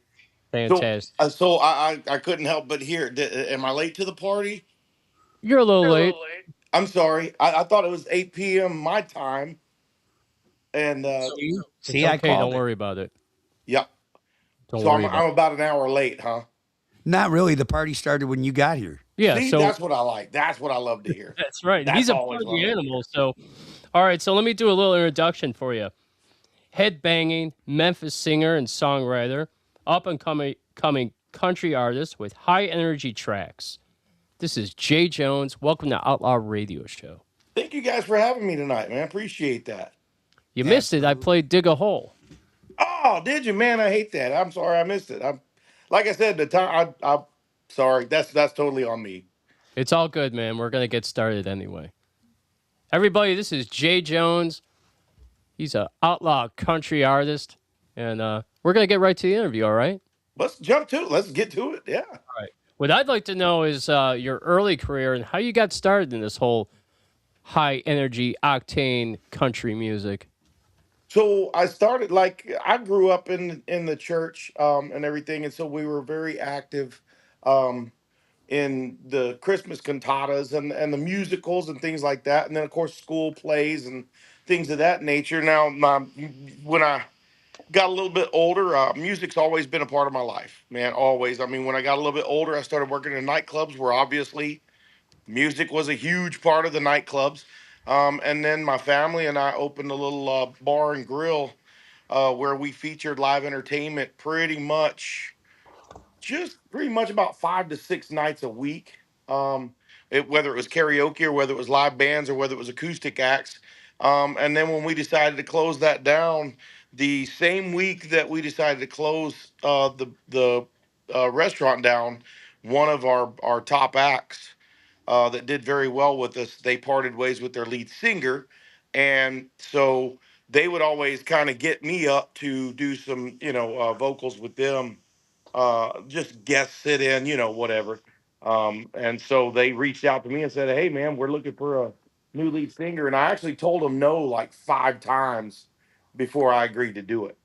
And then finally, I just said, "Okay, sure, why not? I've got nothing else going on, so why not? Let's give it a shot." And so from there, man, I started doing just the local cover scene. It was great. I had a great time. Met some great people. But at that point, I knew I wanted to do more. I knew that I had some stories of my own to tell. I love singing. I love singing. Period. I love singing other people's music, but I also knew I had some stories of my own that I couldn't wait to tell. And so I started doing a little bit of writing and stuff like that, and boom, jumped in the studio and started recording some of the stuff. And now here we are, all these years later, and I'm still doing the thing.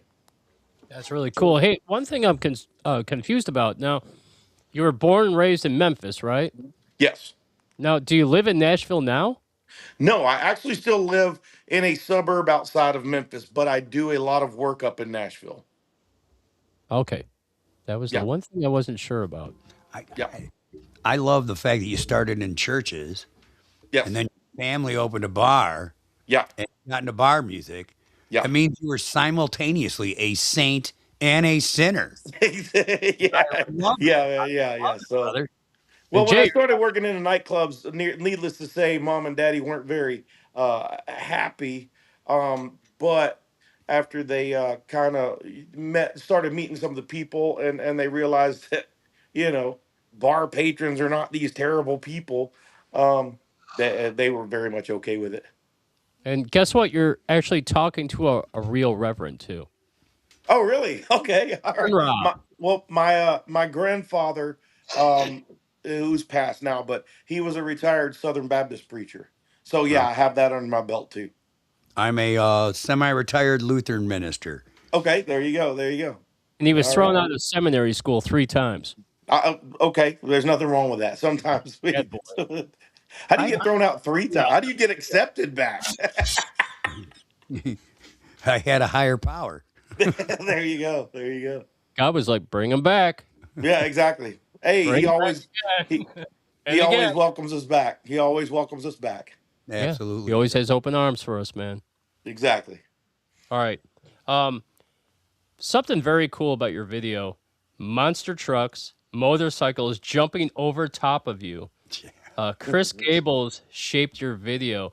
What was it like working with him? And do you do other stunts like that in other videos? I absolutely love Chris. I love working with Chris. Um, we still work together to this day. A lot of the time, so the video for Country Boy Proud, I drove down because Chris is from Louisiana. I drove down to Louisiana to shoot the video, and it's a funny story. So he knew I drank vodka, and so he had a bottle of vodka there for me, and we I woke up the next day and I was like, holy crap. And I looked down, there was an empty bottle of vodka. I was like, who else was drinking that? And he goes, dude, you polished that bottle off by yourself. He goes, I hope you feel good because we got a video to shoot. So I was hungover as hell. And down in Louisiana, I don't know where you guys are actually, where are you guys out of? Cleveland, rock and Cleveland. roll Okay, okay. So let me capital of tell the you world. something about the southern heat. Now, Tennessee's terrible. It's humid. Tennessee doesn't have anything on Louisiana. And we filmed it in the middle of the summer. It was humid as hell. And so the car that I'm driving in Country Boy Proud, you guys were talking about Full Throttle, and we'll get to that one in a minute. But the car I was driving in Country Boy Proud was a little rat rod that Chris had built, and it was a tin can, man. I mean, I'm not kidding. It was a tin can. There was no insulation, no nothing, and literally where it was, I was crammed in. They had to take the steering wheel off for me to get in and out of the vehicle, and like my knees are up to my chest. It was Like like a clown car. yeah, like I literally to hit the gas pedal, I just reached down with my right hand and just hit the gas pedal with my hand. So, and I'm not a little guy. I'm 6'1", 250. So I'm not a little guy, and I'm crammed into this little tin can sitting on a engine that's just producing heat in the middle of the day, and I was hungover as hell. So, but we went down there really with not a real idea of what we were gonna do for the video. We just did, and we were pretty pleased with the way the video came out. Now the one y'all are talking about, Full Throttle, Yeah. that video was a lot of fun. I went down to Louisiana and did that one. Now we used an opportunity. I was doing a show with John Schneider at his property. He hosts the Bo Duke Extravaganza, and so I was actually billed on that show. And so we decided while we were there to take full opportunity of all the amenities and everything that was there. The monster trucks, everything, monster trucks, the motorcycles were there and everything. And so we took full opportunity and said, "Hey man, let's go film some footage." And we really weren't even sure exactly which video we were shooting for on that one, but we said, "Dude, this has got to go in Full Throttle. This is yeah, this stuff here." So I kind of wish you would have done the video all high on vodka. I'm not gonna say that drinks were not had. Sure. Hey man, we played "Dig a Hole" Yeah. a few songs back. What was the inspiration behind that song? I really like it. I think it's super cool. So that song, I actually did not write that one. A guy named Frank Preveno. I think I'm pronouncing it. I think it's Prenovo actually. He's a Nashville singer songwriter. Also, I was working with Keith Burns from Trick Pony. I was working with him in the studio, and we were working on some stuff. And he was like, "Hey man, I'm going to send you this song, and tell me what you think about it." And so he sent me the song. I listened to it, and I went, the original version that they originally recorded, demoed, I just kind of listened to it and I was like, okay, I was like, I'm not hearing what Keith is hearing. So I had to listen to it a couple of times and I went, wait, there we go. I think I'm hearing it now. And so we kind of went into the studio and just kind of had some fun with it. It's a fun song. And it's about relationships. And sometimes, sometimes you try to move mountains, but all you do is dig a hole, and that's exactly what the song's all about. Yeah, it's a cool message. I like it a lot. Hey, another question I had for you was, I'm not sure I got this name correct. Producer Justin Reimer, Reimer, Justin Reimer. Reimer. Yep. What was it? I was looking him up, and you know what? Before I go to that question, you were talking about on Dig a Hole. You worked with somebody else. You also worked with a metal band, didn't you? I've worked with Justin Reimer was actually the producer on my first album, Country Boy Proud, and Justin Reimer was with 12 Stones back in the day. Yeah. That's right. Yeah, 12. he was originally with 12 Stones. I before I started working with Justin Reimer, I started working with John Falls from Egypt Central, Okay. and we did a little bit of writing. As a matter of fact, he has credits on Country Boy Proud. He and I kind of wrote that. Well, the three of us, Justin Reimer, myself, and John, the three of us kind of wrote Country Boy Proud. Um, so yeah, I loved working with Justin Reimer. He was so easy to work with, man. So easy to work with. Yeah. What was it like working with him? 'Cause I heard a I, lot about him. Dude, he's fantastic. I mean, and he's just a great person. We went in and he and I worked very well together on writing some songs. Some songs I went in and I was like, okay, I got an idea for this, and I pitched the idea to him, and he'd be like, okay, okay. He's like, well, what do you think about this? And so I think the one song that I really, really, really think turned out fantastic that I worked with Reimer was my song "Too Much Whiskey," which I wrote that for a friend of mine that passed away a little too soon. Um, and so I went to him and I said, "Hey man," I was like, "I've got an idea." I was like, for a song. I was like, "I want this song." I didn't really have all the lyrics, but I had, too much whiskey, but not enough memories. And so he was like, I said, "But I don't want it to sound like anything else on the album." I was like, "I want this one song to stand out." And he was like, "Okay, no problem." And so I gave him a couple of ideas, and he was like, "Okay, let me work on this." And then he goes, "You go home and work on the lyrics." And he sent me like two or three different styles. He was like, "Hey, what do you think about this? What do you think about this one?" I was like, "No, no, no." And so I went in. And I was like, "Hey, man," I was like, "I built some more lyrics to it." And he was like, "How do you hear them going?" And I said, "Man, I don't know. I'm just writing lyrics down at this point. I'm just basically putting words on a piece of paper at this point." And yeah, I kind of read over the lyrics to him that I had written down, and he just kind of goes, he says, "All right," he says, "let's just take today off. Let's go home and let me work on this." And I was like, "Okay." And he sent me the layout, the guitar layout later that night, and I immediately texted him back. I said, That's it, let's do it." And from that point on, after that, though, I mean, the rest of it, I mean, it was just like it flowed. It just came together, boom, boom, boom, and we just rolled that one out. Hey man, how'd you get the nickname and the brand, the headbanging country artist? Where'd So that? that one actually came, yeah, that one actually came. I was doing we were doing a show here, and I think, if I'm not mistaken, I'm wanting to say we were doing Throttle Fest, and this was back when I was still doing my cover band stuff. I hadn't even started writing or anything, and I was local radio station was interviewing me right before I was going on stage, and they were like, "Hey, what can people expect?" Blah blah blah.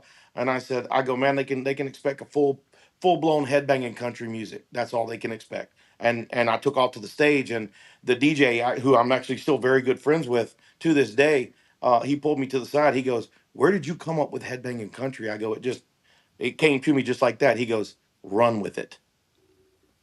So Yeah, it does describe your music quite a bit. And you sent me new songs. I do plan on playing them. I'm gonna play a couple of your songs this week. All the new stuff you sent me will be on my shows all week long. I do a Monday show, and I okay. plan on playing it there as well. Hey, Have you played Where the Dirt Road Ends? not yet. No, I Okay. have. Yeah, And I that one. So I actually just found out. So we went to radio with that song, and we've been working radio, and I've been going and doing radio meets and radio interviews and stuff like that. And so we actually this past week debuted in the top 40 of the true indie radio charts with Where the Dirt Road Ends. So we're kind of making some waves with that one. Well, what I'm going to do is after our interview, I'm going to go in and download it so we could play it at the end of the show. I think that's Fantastic. That'd be great. Jay. I got to tell you that you were telling me about too much whiskey just now, and I fancy myself a little bit of a songwriter myself. Not great, but I'm not your caliber yet. But it just reminded me of a song that I wrote called "Rock at the Bottom," and it says, "You don't hit rock bottom till you realize there's a rock at the bottom when you're on your knees," referencing Oh yeah. that it's when we surrender, and that rock is our savior. Yeah. That's the rock that we have to rely on. But that's what that. As soon as you said what too much whiskey was about, bam, that's what hit my head. Yeah. But man, I tell you I can't wait to hear that song now. So I kind of want to. Every time I have too much whiskey, I always say never again.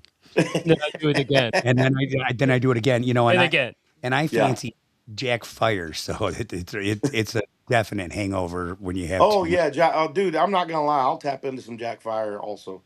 Jack Fire and Jack Honey. Jack Honey's good. Okay, I've had. So I actually have. I've had to rely heavily on Jack Honey when I'm having sinus infections, but still have a show. Yep, I have to absolutely. rely heavily on Jack Honey at that time. Yeah. I got to tell you too, blackberry brandy works too. Okay, you're thanks for that little tidbit. Hey, I do like Crown, the Blackberry Oh, Crown. that's some Oh good my stuff. gosh, I like That's that. Get that with some with lemonade. Man, that's good stuff. When I used to sing in a band, before I'd go on stage, I always had whiskey and tea. Hot tea with a little bit of Hot whiskey in tea. it. Yep. Great for Yep. the vocals. Well, throw some. that's what we were talking about with the Jack Honey. Yep. No, yeah. Drink it with some hot tea. Yes. A And little bit of lemon. I spent 2 years working in Nashville and the surrounding it, Brentwood, Murfreesboro, all Yep. that. And I got to tell you, when we were out there working and we were doing outside work, we had to get up at like 4 in the morning and start because by noon you were done. The heat is no joke. The heat is no joke. And we're talking like in late May, early June. Yeah. It's hot. Yeah. Yeah, and it only gets hotter. July, August, the humidity level is outrageous.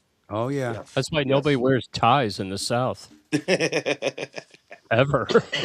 No, I gave them up years ago. The minute I could give them up and I was old enough, I gave them up. Yep. I'll tell you a funny story.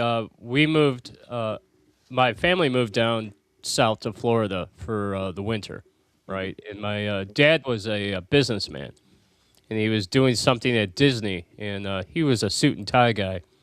So he put on a suit and tie, and he went to Disney. And when he came back, you could just see the sweat all over him. He was dripping in sweat. Mhm. He's like, "Never again will I ever wear a suit." Well, that's why all them Southern Baptist preachers are sweating so bad. Right. Yeah. Exactly. Exactly. It's the humidity. Yeah, they'll kill you, man. It's same in Cleveland. We get really bad humidity in the summertime. Do you? 90% humidity. Oh yeah. I got to tell you though, it's not like down in Tennessee. No, it's I'm not. You just telling you. Well, and that's what I was the saying. sweat. Tennessee's got nothing on Louisiana. That heat down there is a completely different heat. Then if you go out west, you get the dry heat, like You in get the Vegas. dry heat. Yep. Exactly. That'll bring you to your knees real quick. Hell yeah. Yes.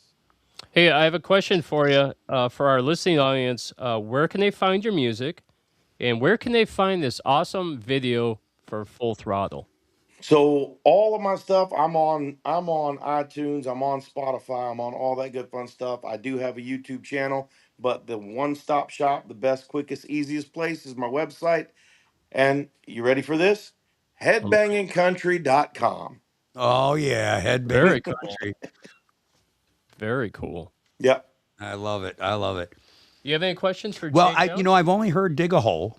That's the only one I've heard from you so far, because I had no idea. He doesn't tell me anything, I try not to. but it's okay. But now that I heard "Dig a Hole," I've heard the story behind Too Much Whiskey, and I've heard all about this awesome Full Throttle video. I'm like totally gonna go check out all this stuff because right now I'm a fan just from talking to you. You seem like a decent middle-aged, man, Rocker. Thank you. Yep. Yep. like a decent middle-aged headbanging country guy. Yep. Yep. I'm trying. Well, and I hear you come from good roots, so Yes. Yes. Yes. Most Sure. definitely. Yeah, definitely. So I mean, you can't go wrong there, right? Yep. I think the one thing that I like to ask every artist, just because of who I am, being both a minister and also both and doing ministry, but also being a musician and a songwriter and having done these things, well, a very long part of my life. Um, Very long. it's just what is your overarching vision and message for your music for your listening audience? I just like people. So, in the world that we live in today, and I even try to portray this at my shows, but in the world that we live in today, there's just so much garbage going on, and so much going on. I want people to just listen to my music, come to my shows, and relax and just forget. You know what I mean? The bills are going to be there when we're done. The high gas prices and the high cost of living is going to be there when we're done. For that little bit of time, man, just live in the moment, be in the moment, and just enjoy. I just want people to enjoy the music, enjoy the music, enjoy my shows. Tune in, tune out, right? Yep. I love that Yeah. because when he's right, when you leave that show, you're there to provide a service, and that service is entertainment, Right. and you are fortunate and blessed enough to make your living doing it. Hmm. I tried a long time ago, but I mean it was a really long time ago, but you're fortunate enough and blessed enough to live your dream and do what you love. But the people that are there to listen to you and hear your music and be entertained by you, they're not there to hear about the red versus blue and all the Right. bullshit we have in the world today. And there's plenty of it. They're there to forget. Yep. So I love you for that. And so blessings, brother. All Thank right, you. man. I appreciate it. Jay Jones, thank you for stopping into Outlaw Radio. What we're going to do is I'm going to play a couple songs. While I'm playing those songs, I'm going to go and download one of your new ones that you sent over to me. Okay. Okay? And then we'll get it at the end of the show, all right? Sounds good, man. Thank you guys again. I apologize for the confusion on the time. I'm sorry I'm late. It's all good. Tardiness is never excused. We still did it. That's all that matters. Hey, the party started when you got here, so that's There all you that go. matters, Oh, outlaw. yeah, dude. All right, this is Jay Jones.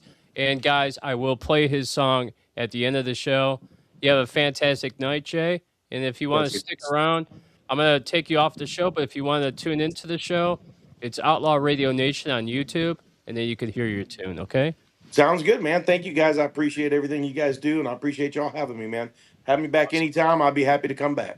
All right, Awesome. man. We love to have you back, brother. All right. All right, You have a thanks, guys. fantastic night. And take care, bro. Same to you. God bless, guys. Thank All you. right. God bless bless. you.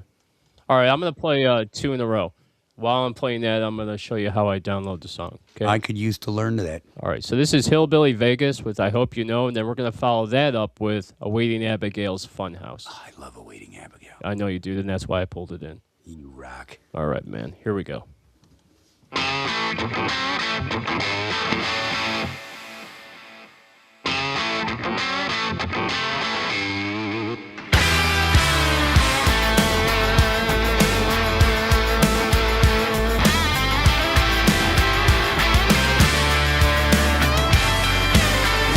Falling up is such a drag with you. Damn, you think I'd never know. Oh, the things I really hate you do. The way you love the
to watch you fall apart at the seams. Revenge is so sweet.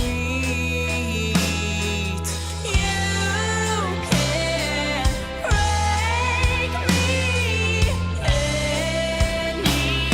anymore. I found my way out of your funhouse. Now I know it's real.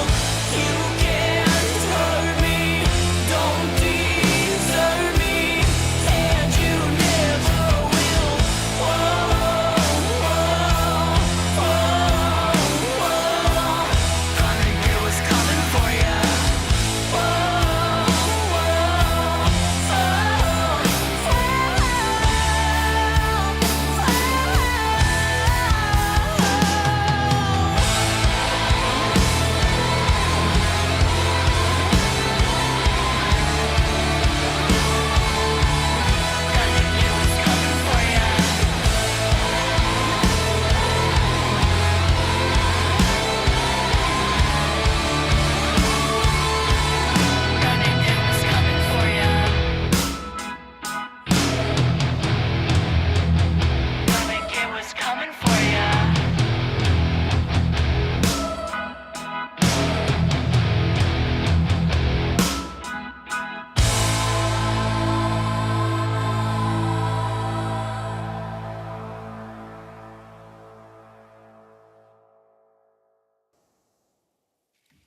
All right, so I scoured the Subs Outlaw We did. email. We did. I went to my personal email, and Jay, I cannot find the songs. So, I don't understand. yeah, if you're out there and you're listening, send it again. And send it to my personal email, and I'm going to put it in the comments for you right now. Oh, Okay? boy. Let's do this. Now, everybody, you all have his personal email in a brief moment here. Yep. It's coming. Get your pens and papers out. This is my personal email, everyone. Yeah, thank you, Sharon. It has been a great show. It's going to be a little bit longer than we imagined, but as long as the Reverend doesn't care, Hey, I'm here for the duration. I'm cool with it. We can go 3-4 hours. Hey, I actually thought about doing a marathon. that's what she wishes for. I can't. Hey, I had a friend. I'll tell you this. I had a friend at work tell me, he's like, hey, man, I met a girl last night, and we did it 5 times in a row. I was like, wow, man, I'm good for one shot. I don't think I could do it 5 times. I have a song called One Shot. One shot, baby. That's not what it's about, but I do have a song called One Shot. I could definitely go all night. I just can't do it 5 times in a row. I mean, I can't have my sexual eruption.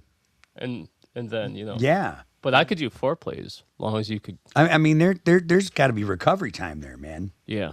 I'm not 18 anymore, and I'm not a young bull. I'm strong like bull. So, Jay Jones, you have my email. If you could come into the comment section and let me know that you sent it, I'll go and grab it when we play another song. We were talking in the... if not, I'll play you Monday. Yeah. We were talking in the Real Man, that's tomorrow. Yeah. In the PSA. A PSA. I think if you find it, you do a double shot of Jay Jones tomorrow in the PSA. I could do that. I think that would be awesome. But I looked through it. I didn't find it. Well, And the weird thing is I just saw it the other day. I should have just downloaded it. Well, it's probably, just mixed in there. We just overlooked it because we're in a hurry because we only had so many songs to get back, Yeah. You only have so much time. And we were talking about clicking left and swiping right or something like Yeah. that. And right is right and left is wrong. But when we were kids, right was wrong and left was right. That's right. When it came to earrings in your ears and if you were a guy. Yeah. Unless you have a Prince Albert in your penis. Well, then it's right down the center. Yeah, it's right down the center. You could split somebody open like that. Man, I don't know if I could handle that pain. Yeah, yep. All right, so we left off with 50 to 64-year-olds. So 65 years and older, about 21% to 25% of men are single, representing the age group with the fewest uncoupled men. Well, I think by that age, men are just like they've decided they want to stay in the relationship. Because by then, I mean, if you have children in the relationship, right? You know, like look. Might as well stay for the long haul. Well, divorces look generally happen They're either ugly. when the children are young or once the children are off at A college. lot of these too could be couples where the husband or the wife passed. And that's very Widows. true. And that is very true. That could I didn't even think about it like that. It could be. So many men are stepping away from modern dating due to the sentiment that the high effort and risks, including financial burdens and emotional vulnerability, are not worth the potential rewards. The juice ain't worth the squeeze.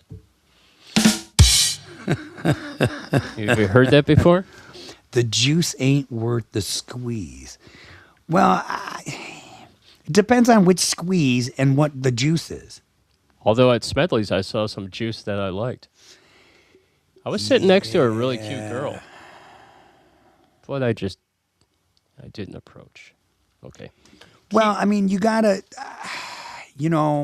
Got to read the room. you gotta read the room, and expectations. Yeah. Expectations are everything, and She was blonde.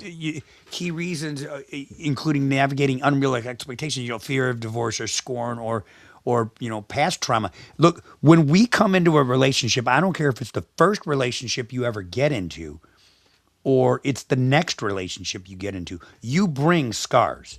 Of course, you bring a lot of baggage. You Yeah. bring scars from every relationship you've ever had. And the problem is not to look at them as your own scars.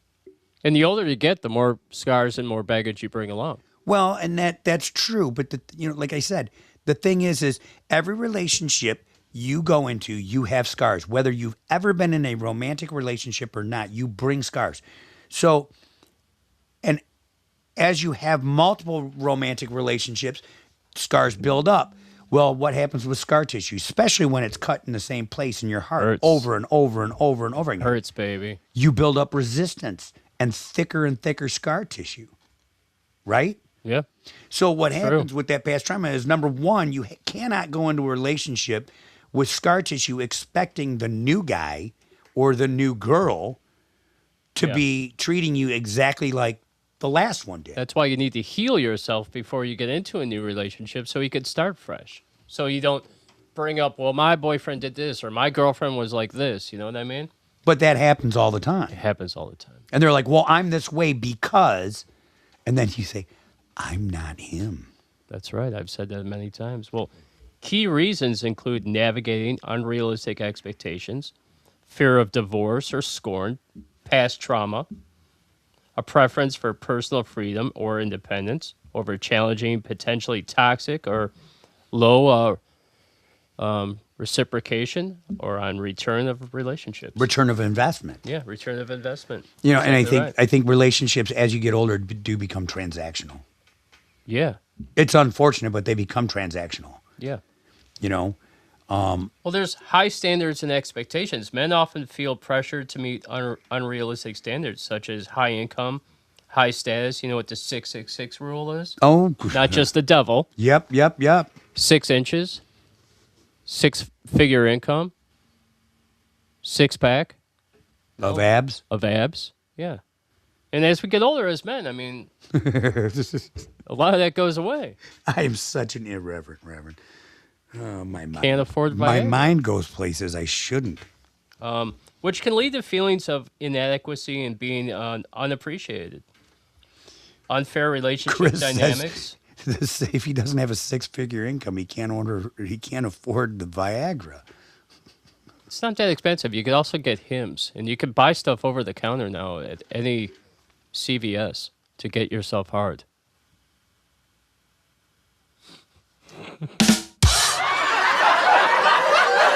Okay.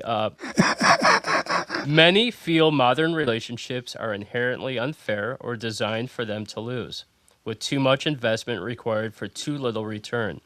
Fear of discard, and divorce. Stories of unfair divorce proceedings, loss of assets, and being easily replaced, particularly in a swipe culture environment. Swipe left, swipe right, right?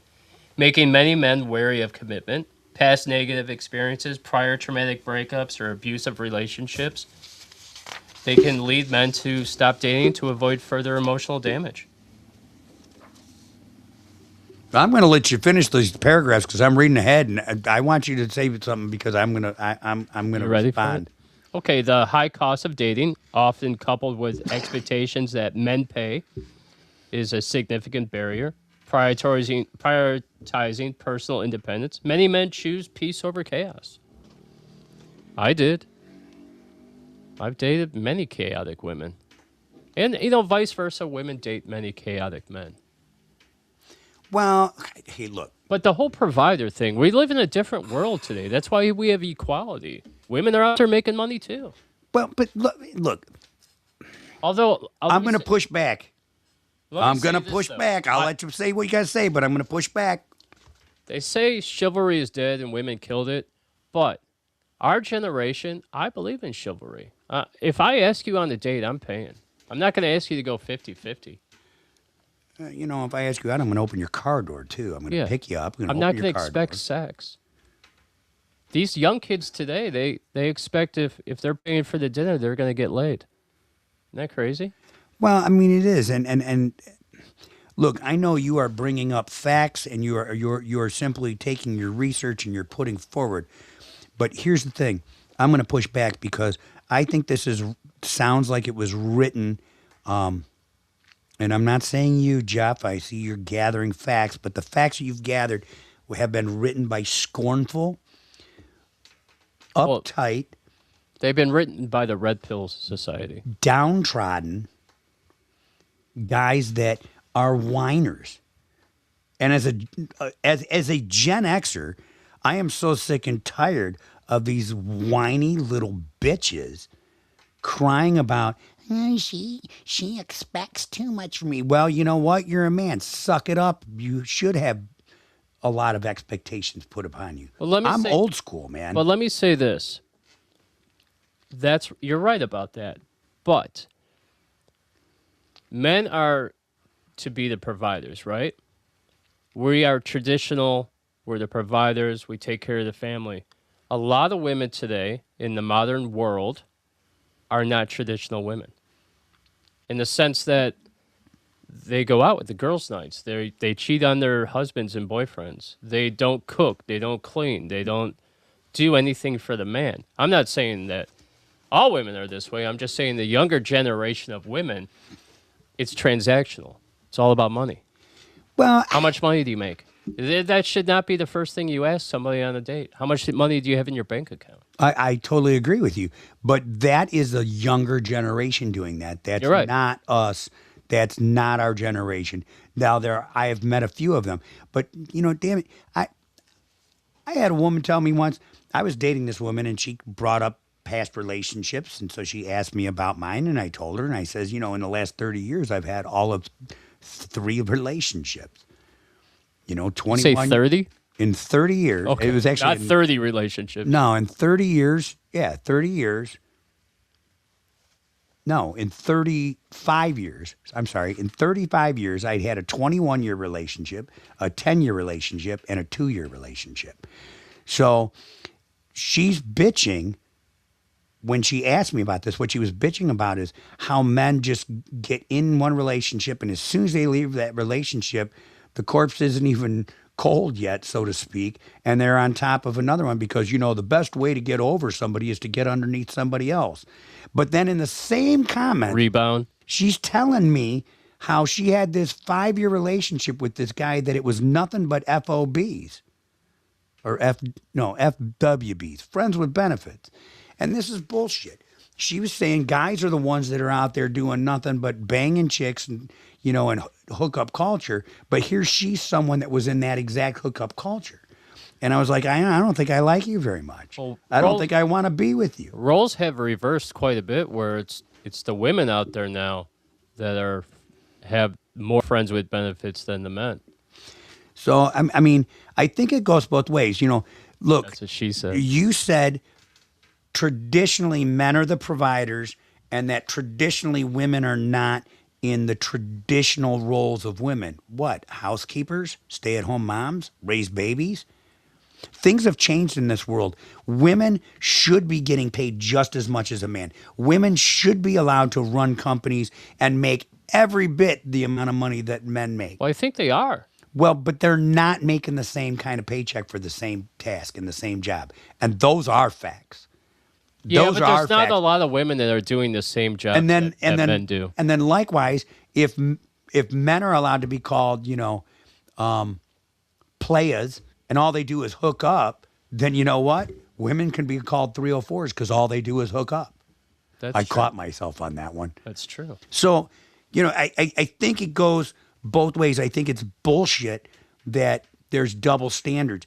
Look, there's absolutely no reason that a woman can't be in the role of being a provider and the man is in the role of being a housekeeper because times have changed. They have, but And there's nothing wrong with that. Now, But- with that said, the problem that I think that our culture is having is because they're defining what a man can do and what a woman can do. Now, I'm not talking about the whole trans issues, okay? Yeah. I'm talking a man who is a man and a woman who is a woman. They're too busy worried about who's allowed to do what, when, and where, instead of simply taking the time to fucking work it out and love each other. what the problem comes in is that other men look at that guy that stays home and they think of him as a cuck, a little bitch. And that's a role thing that happens, unfortunately. It's not a role thing that happens because you know what? You can't have, the women are not the ones that are thinking that. No, it's the The men. men. Yeah, The men exactly. are thinking that about other men because here's the thing. Women who have stayed home and taken care of the family know how damn hard that work is. Here's a statistic for you. Do you know that 75% of women that are CEOs divorce their husbands that make less money than them? I do know that. It's facts. Wait, here, I got a factual statistic for you. You know where the Bible Belt is, right? Yeah. You know where the highest divorce rate is? Below the Bible Belt. Oh, In I the can see South. that. Yeah. You know where the highest gay pornography I use the bad view word. is? Bad word. The That's okay. The adult industry. I can't say gay. You can't say porn. I just said it. I said the whole word. Yeah, you did. It wasn't slang. No, it's a bad word for YouTube. Okay, so the highest viewership of gay adult industry, is that better, YouTube? Jesus. Fucking political correctness. Yeah. This is what we're coming to. Is in the Bible Belt. The highest divorce rate is in the Christian church. Hey, man, just because you're Christian or Catholic doesn't make you a good candidate for marriage. You're right, but then shut your fucking mouth and don't bitch about the people that are getting divorced when your divorce rate is the highest. All right, I got a divorce rate statistic for you. Men and women divorce at 70%, right? Where it's initiated by the woman. In lesbian relationships, 90% of those relationships in marriage fail, right? So even women can't stand to be with women. It's true. It's true. Oh, you know what I The say? longest relationships They want to get married, let them. are gay men. You know why? Because when they fight, they look at it logically and they could have conversations logically. Where a lot of times with men and women, we're different, man.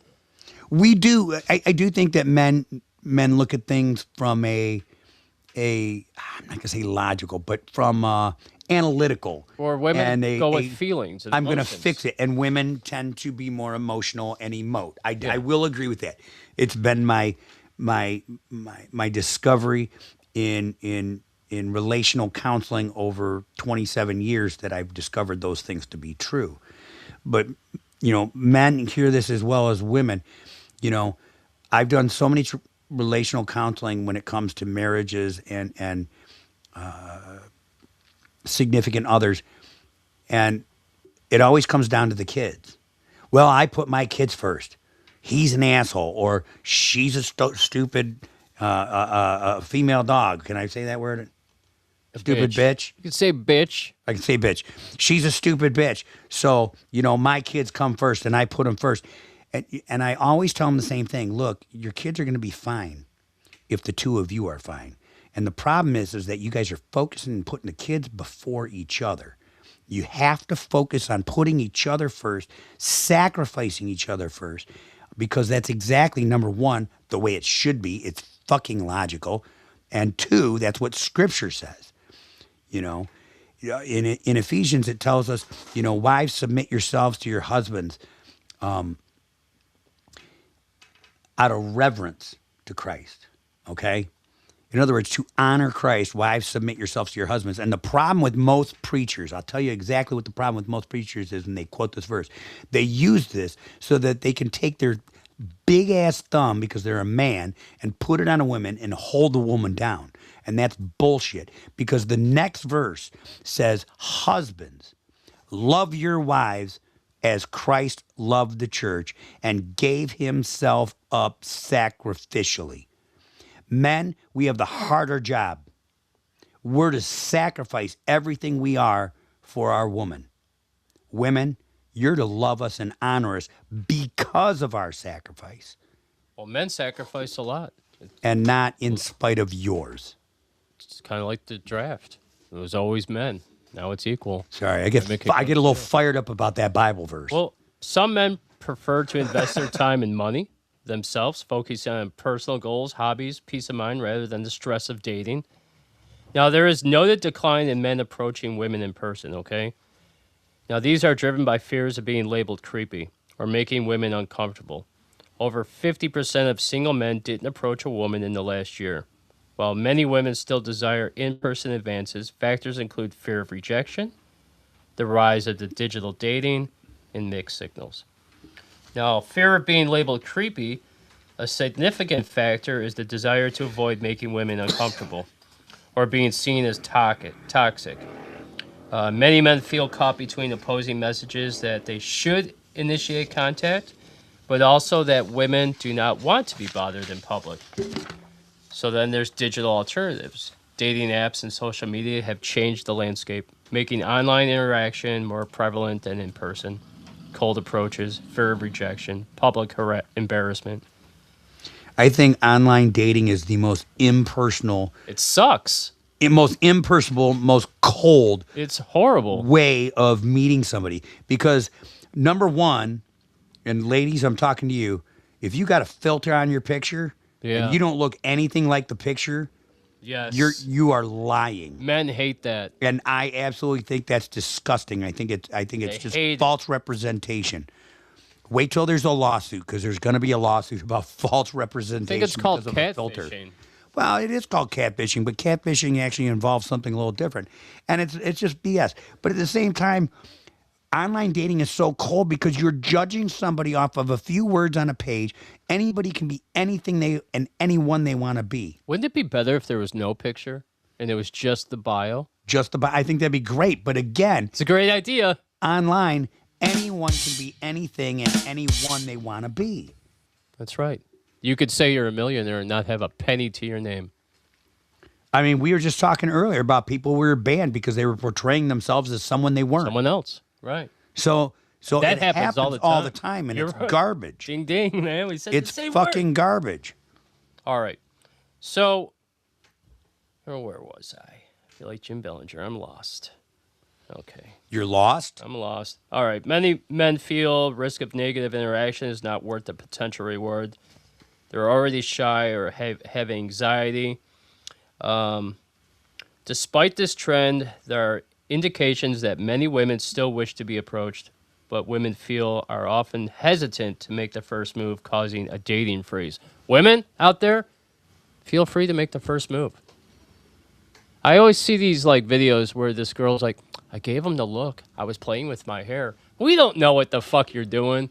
We're stupid. We're dumb. We're men. We're cavemen. We are dumb as a box of rocks. You need to come up to us and be like, you're cute. I like you. Let's have a drink together. You know what I mean? I'm telling you, we're dumb as a box of rocks in the bag we carry them in. Yeah, we don't know. And a lot of guys don't want to approach because we don't want to seem creepy or we don't want to make you feel. Well, hey, it's not just that we don't want to make them feel creepy. and that we're afraid to approach because of that. We're afraid because if we approach inappropriately and we're rejected, number one, that's a hit to our ego. Your ego, yeah. Our fragile ego. Ooh, boo-hoo. Hey, look, the worst they can say is no, so I'm not afraid of that anymore. But we're also The afraid. worst they could say is, "Ew, get away from me, loser." No, because the worst is they can make some bullshit up and get True. you fucking arrested. True. And in the United Kingdom, you can be arrested for catcalling women. Hey, babe, nice ass. That gets you thrown in jail. Well, Believe that? in the Middle East, kinda that get your eyes plucked out and your tongue cut off. Yeah. So, I mean, we got it pretty good here. But, I mean, some of these things that we're talking about today in this Men's Health Summit is kind of whiny man crap. Some of it, yeah. Yeah, I a mean, lot of it, too, though. But we can't sit here and go, oh, we're strong, we're men, we're going to be providers, we're tough, and then bitch and moan because women say no. I don't really want to provide anymore. Well, I don't blame you. It's tough in this economy. It's been tough in this economy for about the last 30 years. Some argue feminism has rendered chivalry obsolete by promoting independence and equality. Others feel modern dating culture and social media has eroded traditional manners, which I totally agree with. These dudes don't know how to approach. You don't go up to some girl and say, "Nice rack." There's just, it's not the way to go about It's it. inappropriate. Well, I mean, and then the whole thing with chivalry too and stuff like that. I mean, like I've held doors. I've gone and rushed up into a door and to hold the door open for a woman as she's going into a building. And I've had two women, two separate occasions.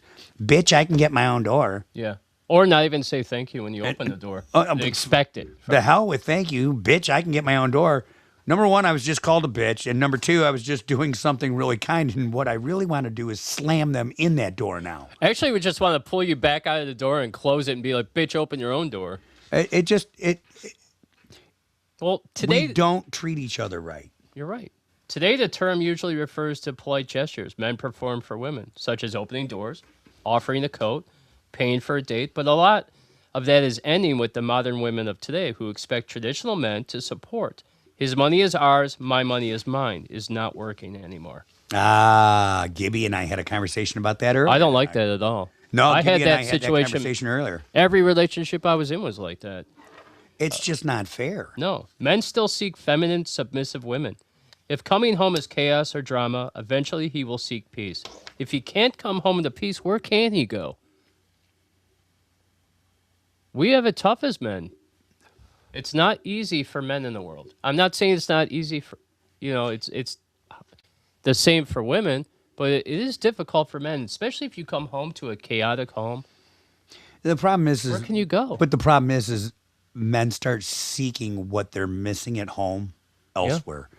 So in other words, the grass is always greener. It's not. But the problem burnt out lawn. But the reason that your lawn's burnt out and someone else's yard looks so nice is because you're not taking care of your own yard.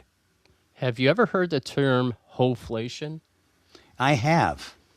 So hoflation, 304-flation, is used within the online dating communities on the manosphere to describe a perceived increase in the effort, status, or financial resources men believe they must provide to attract women, compared to previous generations. Proponents of the term argue that social media and dating apps have inflated women's standards by providing them with constant digital validation, making them more selective. Comparison to the past, modern men must work significantly harder than their grandfathers did to secure a partner they perceive as having lower value.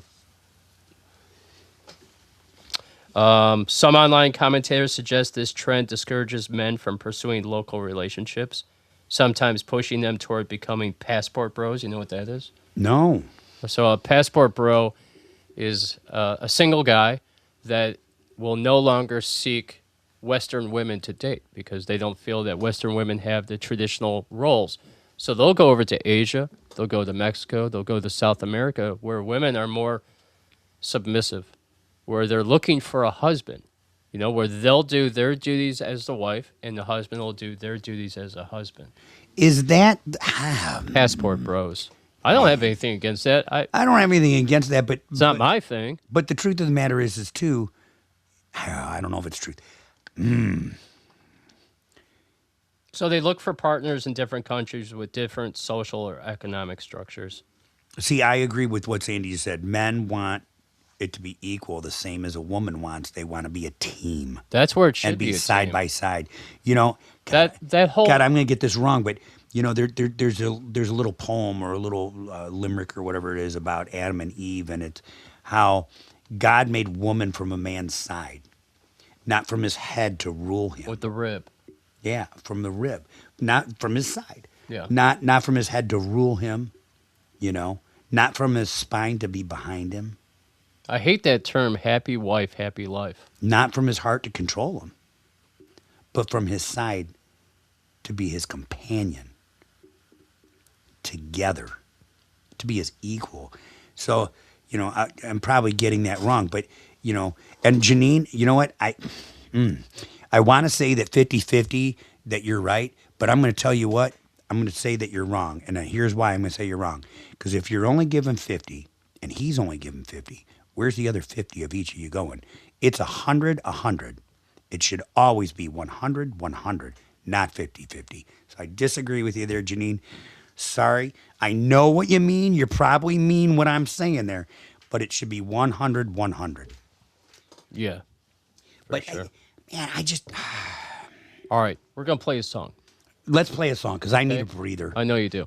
We're going to play a song, and then when we come back, we're going to do the altar in the dirt, and then we'll wrap it up. Okay, that sounds like a Okay. plan.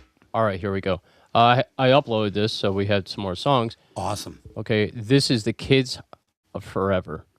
Nice. And I believe this is the Unsatisfied. Okay? Here we go.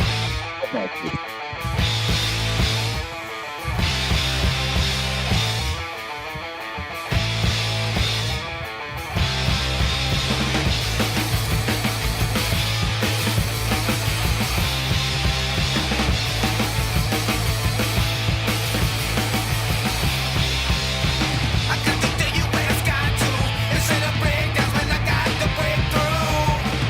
Storm are flowing out my eyes. Pain is getting vitalized. Come on, you little asshole. Let's go, let's go, let's go, go, go. Running out of time, it's your ass on the line. It's up to you, baby. So let's go.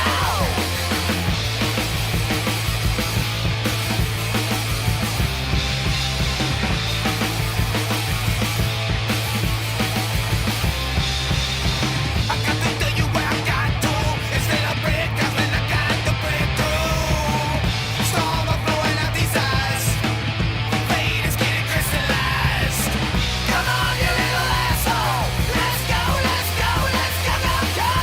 Running out of time, get your ass on the line. It's up to you, baby. So let's go.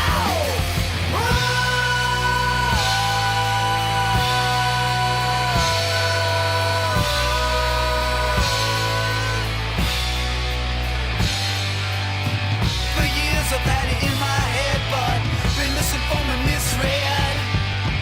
Storm are blowing out my eyes. I'm feeling paralyzed. I spent my life being too damn nice, but what's right is right. I won't speak until there's something to say. I'll be the judgment day.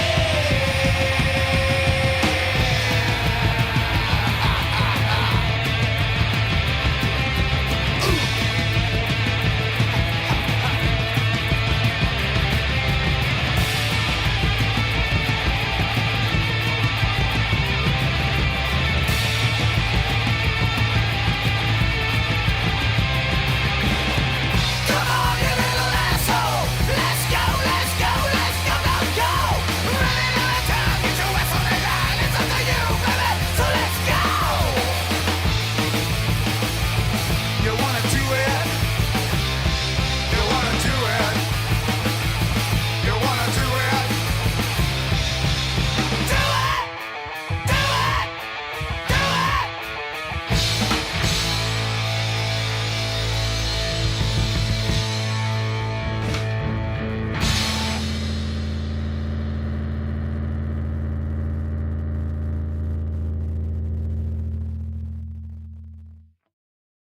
This is the altar in the dirt, where what's broken gets called out, and what's possible gets worked for. Here we go, man. This is the Alt in the Dirt. Today we are talking about the voice inside your head ain't always you. You ever notice that, Jeff? Yes, I do. You see, the harshest, I fucking know that one. not the hardest, but often the harshest voice that you ever hear all day is not from another person. Has anybody ever heard that? I mean, a lot of times it comes from yourself. Yeah. You're hardest on yourself. Absolutely.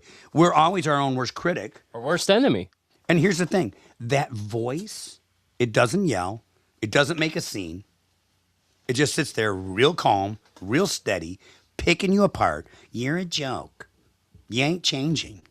Look at you. Same mess, different day. Don't even try. You already know where this ends. Yeah. And you don't fight it. No. You don't fight it. You don't even flinch. You just let it talk like it's telling you the truth. And here's the part that we've always been missing. The voice didn't start with us. We learned it. Yeah, it's learned behavior. It's absolutely learned behavior. Somewhere along the way, somebody said something or they did something or they left when they shouldn't have and it stuck and you kept it, you polished it, you practiced it up. You got so used to hearing, you stopped questioning that voice. And now it sounds like your own thoughts. You ever have it where like you strive for perfection because you were raised in the perfect house where if you weren't perfect, you weren't good enough? Well, yeah. Yeah. Story of my life. Not to mention I'm a Virgo, so we kind of have that a little bit there. But I mean, it's not even you. Virgo too. It's not even you. You know what I mean? It's everything that has ever gotten under your skin that never got pulled out, and now that voice is running the show. You tell somebody enough times the same thing, you're stupid. Sooner or later, You're ugly. you're fat. Yep. You believe it. You're poor. You're broke. Yeah. Yeah. Yeah. You're a loser. You can't do whatever. That becomes a belief. And then when you have that belief, it's the reason that you don't try anymore. I want to say something about that. You say that. Before you go on to the next thing, I learned a long time ago, if you say those things about yourself, it's like magic in the universe. It'll become true. But if you say, I'm a good person, I have a lot going for myself, I'm doing the right things, The power of positive the thinking. power of positivity will make you be that person. That's called the secret. Yeah. Or manifesting. It really is. I mean, you say what you want. Look, there's another poem out there. Be careful what you say because words become things. That's why words become thoughts become words. Words become things. That's why spells in witchcraft, it's spelling. Yeah. Words. Yes. But these things that we hear and that we tell ourselves over and over in that little voice in our head, it's the reason that we don't try. It's the reason that we go back. It's the reason that we sabotage ourselves, oftentimes in relationships. Yeah. Self-sabotage. I've done it. It's something good. The second it starts to feel real, we sabotage it. We get scared. You Because know? it's too good. Something's got to be wrong with it, right? Absolutely. And it's the voice that is always right there reminding you who you used to be like, who you still are. And you believe it because guess what? It has receipts. Those receipts are called memories. Yeah. It didn't bring up who you're becoming. Why do we always focus on the negative memories when we have so many good memories? Well, they stand out. They cut a lot deeper. Yeah. And you're form right. scar tissue. We were talking about scars. Those negative experiences we've had in life, traumas, if you will, become a very, very deep wound that over time it starts to scar over, and now it's left with this rough patch that it's hard for anything else to get through. And oftentimes those scars are over our heart. I'll say this, Rob. Many times in my job as a chef, you never hear anybody say, "Great job today. You really killed it today." You only get reminded of the negative things. I don't know. I mean, you're a chef, Matt, our paranormal chef. But I mean, when was the last time that somebody came back? One of the servers came back in the kitchen and said, "Hey, table 6 said, give my regards to the chef. It was a phenomenal meal." You know, it happens with the waitresses and the other cooks, but the owners don't do it. A Well, lot of them don't. Of course not. They always focus on the negative, which builds resentment, and then you start hating your job like I do. Absolutely. Like Well, I old do. mistakes, old failures, old versions of you that you're not proud of. Like, why the fuck do you keep bringing it up over and over and over again what I did wrong 3 weeks ago? Can't you look at what I did right 3 weeks ago? Well, they never bring up who you're becoming, No. only who you've been. Right? And here's the thing, it's not truth, it's a setup. Yeah. That's that voice inside our head. It's always a setup. Let me put it to you straight. If you talk to somebody else the way that you talk to yourself, you would destroy them. Yeah. You would destroy them. In the book of James, it talks about the tongue and how it is a burning fire and it sets the whole world on fire. The wicked tongue. You know, it's like the rudder of a ship. You turn this small piece of wood in a ship and this giant ship will turn to the left or turn to the right. And a tongue can set the whole course of your life. And he talks about that in James. James was the brother of Jesus. How did he know this? You know, he probably, my guess, is experienced it. So, Damn it, Jesus. You know- Everybody loves you. why don't they love me? Right. You're so perfect, Jesus. You're always healing the poor and saving people, but nobody remembers James. Mama's boy. I mean, Of come course, on. you had to die on the cross. So here's the thing. If that voice inside your head, if you talk to somebody else the way that you talk to yourself and you know how much damage it would do to somebody else so you don't say those things, why are you allowing yourself to do it to yourself? Why do we do that? Why? See, it's internal. And just because it's internal doesn't make it true, doesn't make it honest. No. It only makes it familiar. Didn't we talk about familiarity and comfort last week? And it's familiar and it's been lying to you for a long time. And that's the problem. You know, here's where it shifts. You don't have to silence it. You don't have to silence the voice. You just have to stop agreeing with it. Do you think with negative thoughts, it obviously brings negative energy? Do you think a lot of that is put into our heads by Satan himself? Yeah, I think so. But then again, who is Satan? He loves it. The deceiver, Of the course. liar, The liar, the thief. the thief. He comes to kill, steal, and destroy. Sounds a lot like that voice in your head. So do I think it's Satan? Sure, if that's what you want to call it. But you just have to stop agreeing with it. You don't have to silence it. You know, that's it. Because look, right now, every time that voice talks to you and you nod in agreement, you co-sign it. Yeah, You you let make it it true. Well, absolutely. You stamp truth on something that's been broken and a lie from the start. So when we recognize that something's broken, what do? We got to fix it. We have to stop agreeing Yeah. with what's broken. We And are we- all broken in some ways. I mean, what happens if you don't agree? What happens if just once? What happens if just once it says you're ugly, you're stupid, you're not enough? What if just once you say, okay, I'm not done.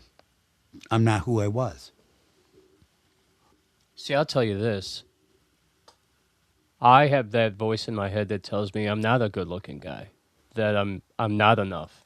And that's what keeps me from dating and maybe moving forward. That's the voice I hear. Like, look where I live, you know? I hear that in my head all the time. I'm not enough. I used to complain that I had no shoes till I saw a man who had no feet. Yeah.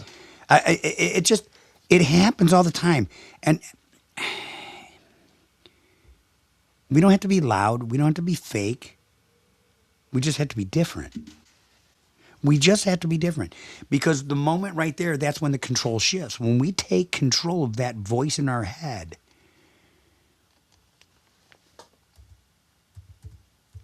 It's where it shifts. It's where it stops being the one in charge. Because that's when we get down and that's the dirt. Do you think a lot of that is insecurities that we have with ourselves?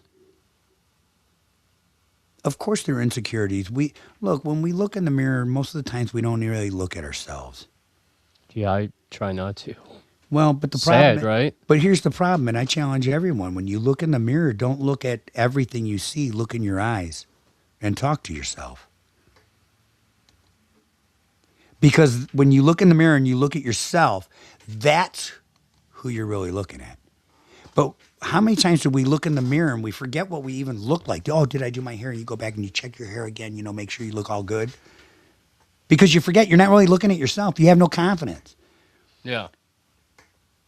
That's No. the dirt. That's realizing that you've been listening to something that's been tearing you down for years and now you're calling it for what it is. I know they always say that women love confident men. But it's hard to be confident a lot of times because of the pressure and being pulled down so much. The negativity. It's hard to Sure it rise is. above it. Well, sure it is. I mean, look, I could cry all day. Look, look everybody here. I got my cane. I got to walk with a cane right now. I had spinal surgery. I look like Frankenstein on the back of my friggin' neck, okay? But I live with my best friend Stibbs' widow. I used to live with Stibbs and his wife before she became a widow. Why? Because I had this very, very unfortunate thing happen to me where I had to have emergency spinal surgery and I lost my home because of it. I lost my source of income because of it. And here I am about 9 months later and my doctor's telling me I'm only about halfway through recovery. I'm a 55 and a half year old man with a son that's going to be 12 years old. That's my youngest. Oops, wasn't my fault. And for ladies, it wasn't. I already had one vasectomy. It didn't work. And 9 years later, I had another child. And 9 years later, I got another vasectomy. 12 years later, it still holds up. So, but look, that. So he's ready to go out. So I can sit here all day long and bitch and moan about my situation. I have a very limited source of income. I could complain about my living environment. I have a great living environment, but it's not my own personal domain. It is my home. It's just not my house. Yeah. When I used to complain about my life growing up, my mom used to say, "There's children starving in China." Well, absolutely. Like, yeah, but I've got problems, man. Well, now there's children starving in the Middle East. There's children starving in the United States of America. Absolutely. And so I mean, I could complain about the disfigurement on the back of my neck that I can't see unless I take a picture or stand with two mirrors. But that's the dirt when you realize that you've been listening to something that this voice that's putting you down and calling it what it is. But here's the thing. There's the altar. And the altar is where we bring these things that we've dug up out of the dirt, that we've been knocked down in the dirt. And that's where we draw the line. That's where we decide. This voice doesn't get to talk to me like that anymore. It can talk if it wants, but I ain't listening. I'm not who I was. It's not who I'm becoming. It's not who I'm going to stay. So the next time that voice starts up, and it's your own little voice in your head that's telling you these horrible things, don't sit there and put up with it. Don't sit there and take it. Because it's not you. It's not who you are. I always say, I'm not the man I should be. But damn it, thank God I'm not the man who I was. Yeah, you're right about that. I'm thankful I'm not the man I was either. By the grace of God, I'm not the man I used to be. So tonight, that's the altar in the dirt. Next week on the altar in the dirt, we're going to be talking about rock bottom is a conversation. Because when we hit the bottom, what happens next? There's only one place to go. You're right. Guys, we've been Outlaw Radio Nation. I know it's been a long show. We got real with you today. We played good tunes. We stirred the pot, spilled the beans. We talked about some really deep shit today, and I loved it. This was one of our best shows, brother. I think so too, man. And I want to thank all the people that stayed around to listen to this long show today. It was awesome. Man, look at all these like amazing listeners that are still with us. All these amazing listeners still You guys are engaging, great. still engaging. You guys are family, man. You are the Outlaw Radio Nation family. I love this. We are the underdogs. Absolutely, and There's love nowhere to go but up. it. You know, Although you could go further down, but we can never go further down. rock bottom's the lowest you can go. You know, I think next week we play my song Rock Bottom. Sometimes you have to hit bottom to know when to go up. You don't know hit rock bottom till you hit rock bottom, and it's all you got. All right, guys. Well, we've been Outlaw Radio Nation. We got one last song for you. I'll see you guys on the Outlaw PSA. I have no idea what I'm doing or what I'm playing, but I'll have something cool for you tomorrow. We're gonna figure it out, and it's awesome. It's going to be a good night. All right, guys. This is Avoid Dead. This is perfect for The Altar in the Dirt. This is AVD, I don't know if you're still with us, but dude, I love this song. This is Inner Demons. We all have them, but we can make a change. So God bless you. We'll see you on the flip side. Later, peeps.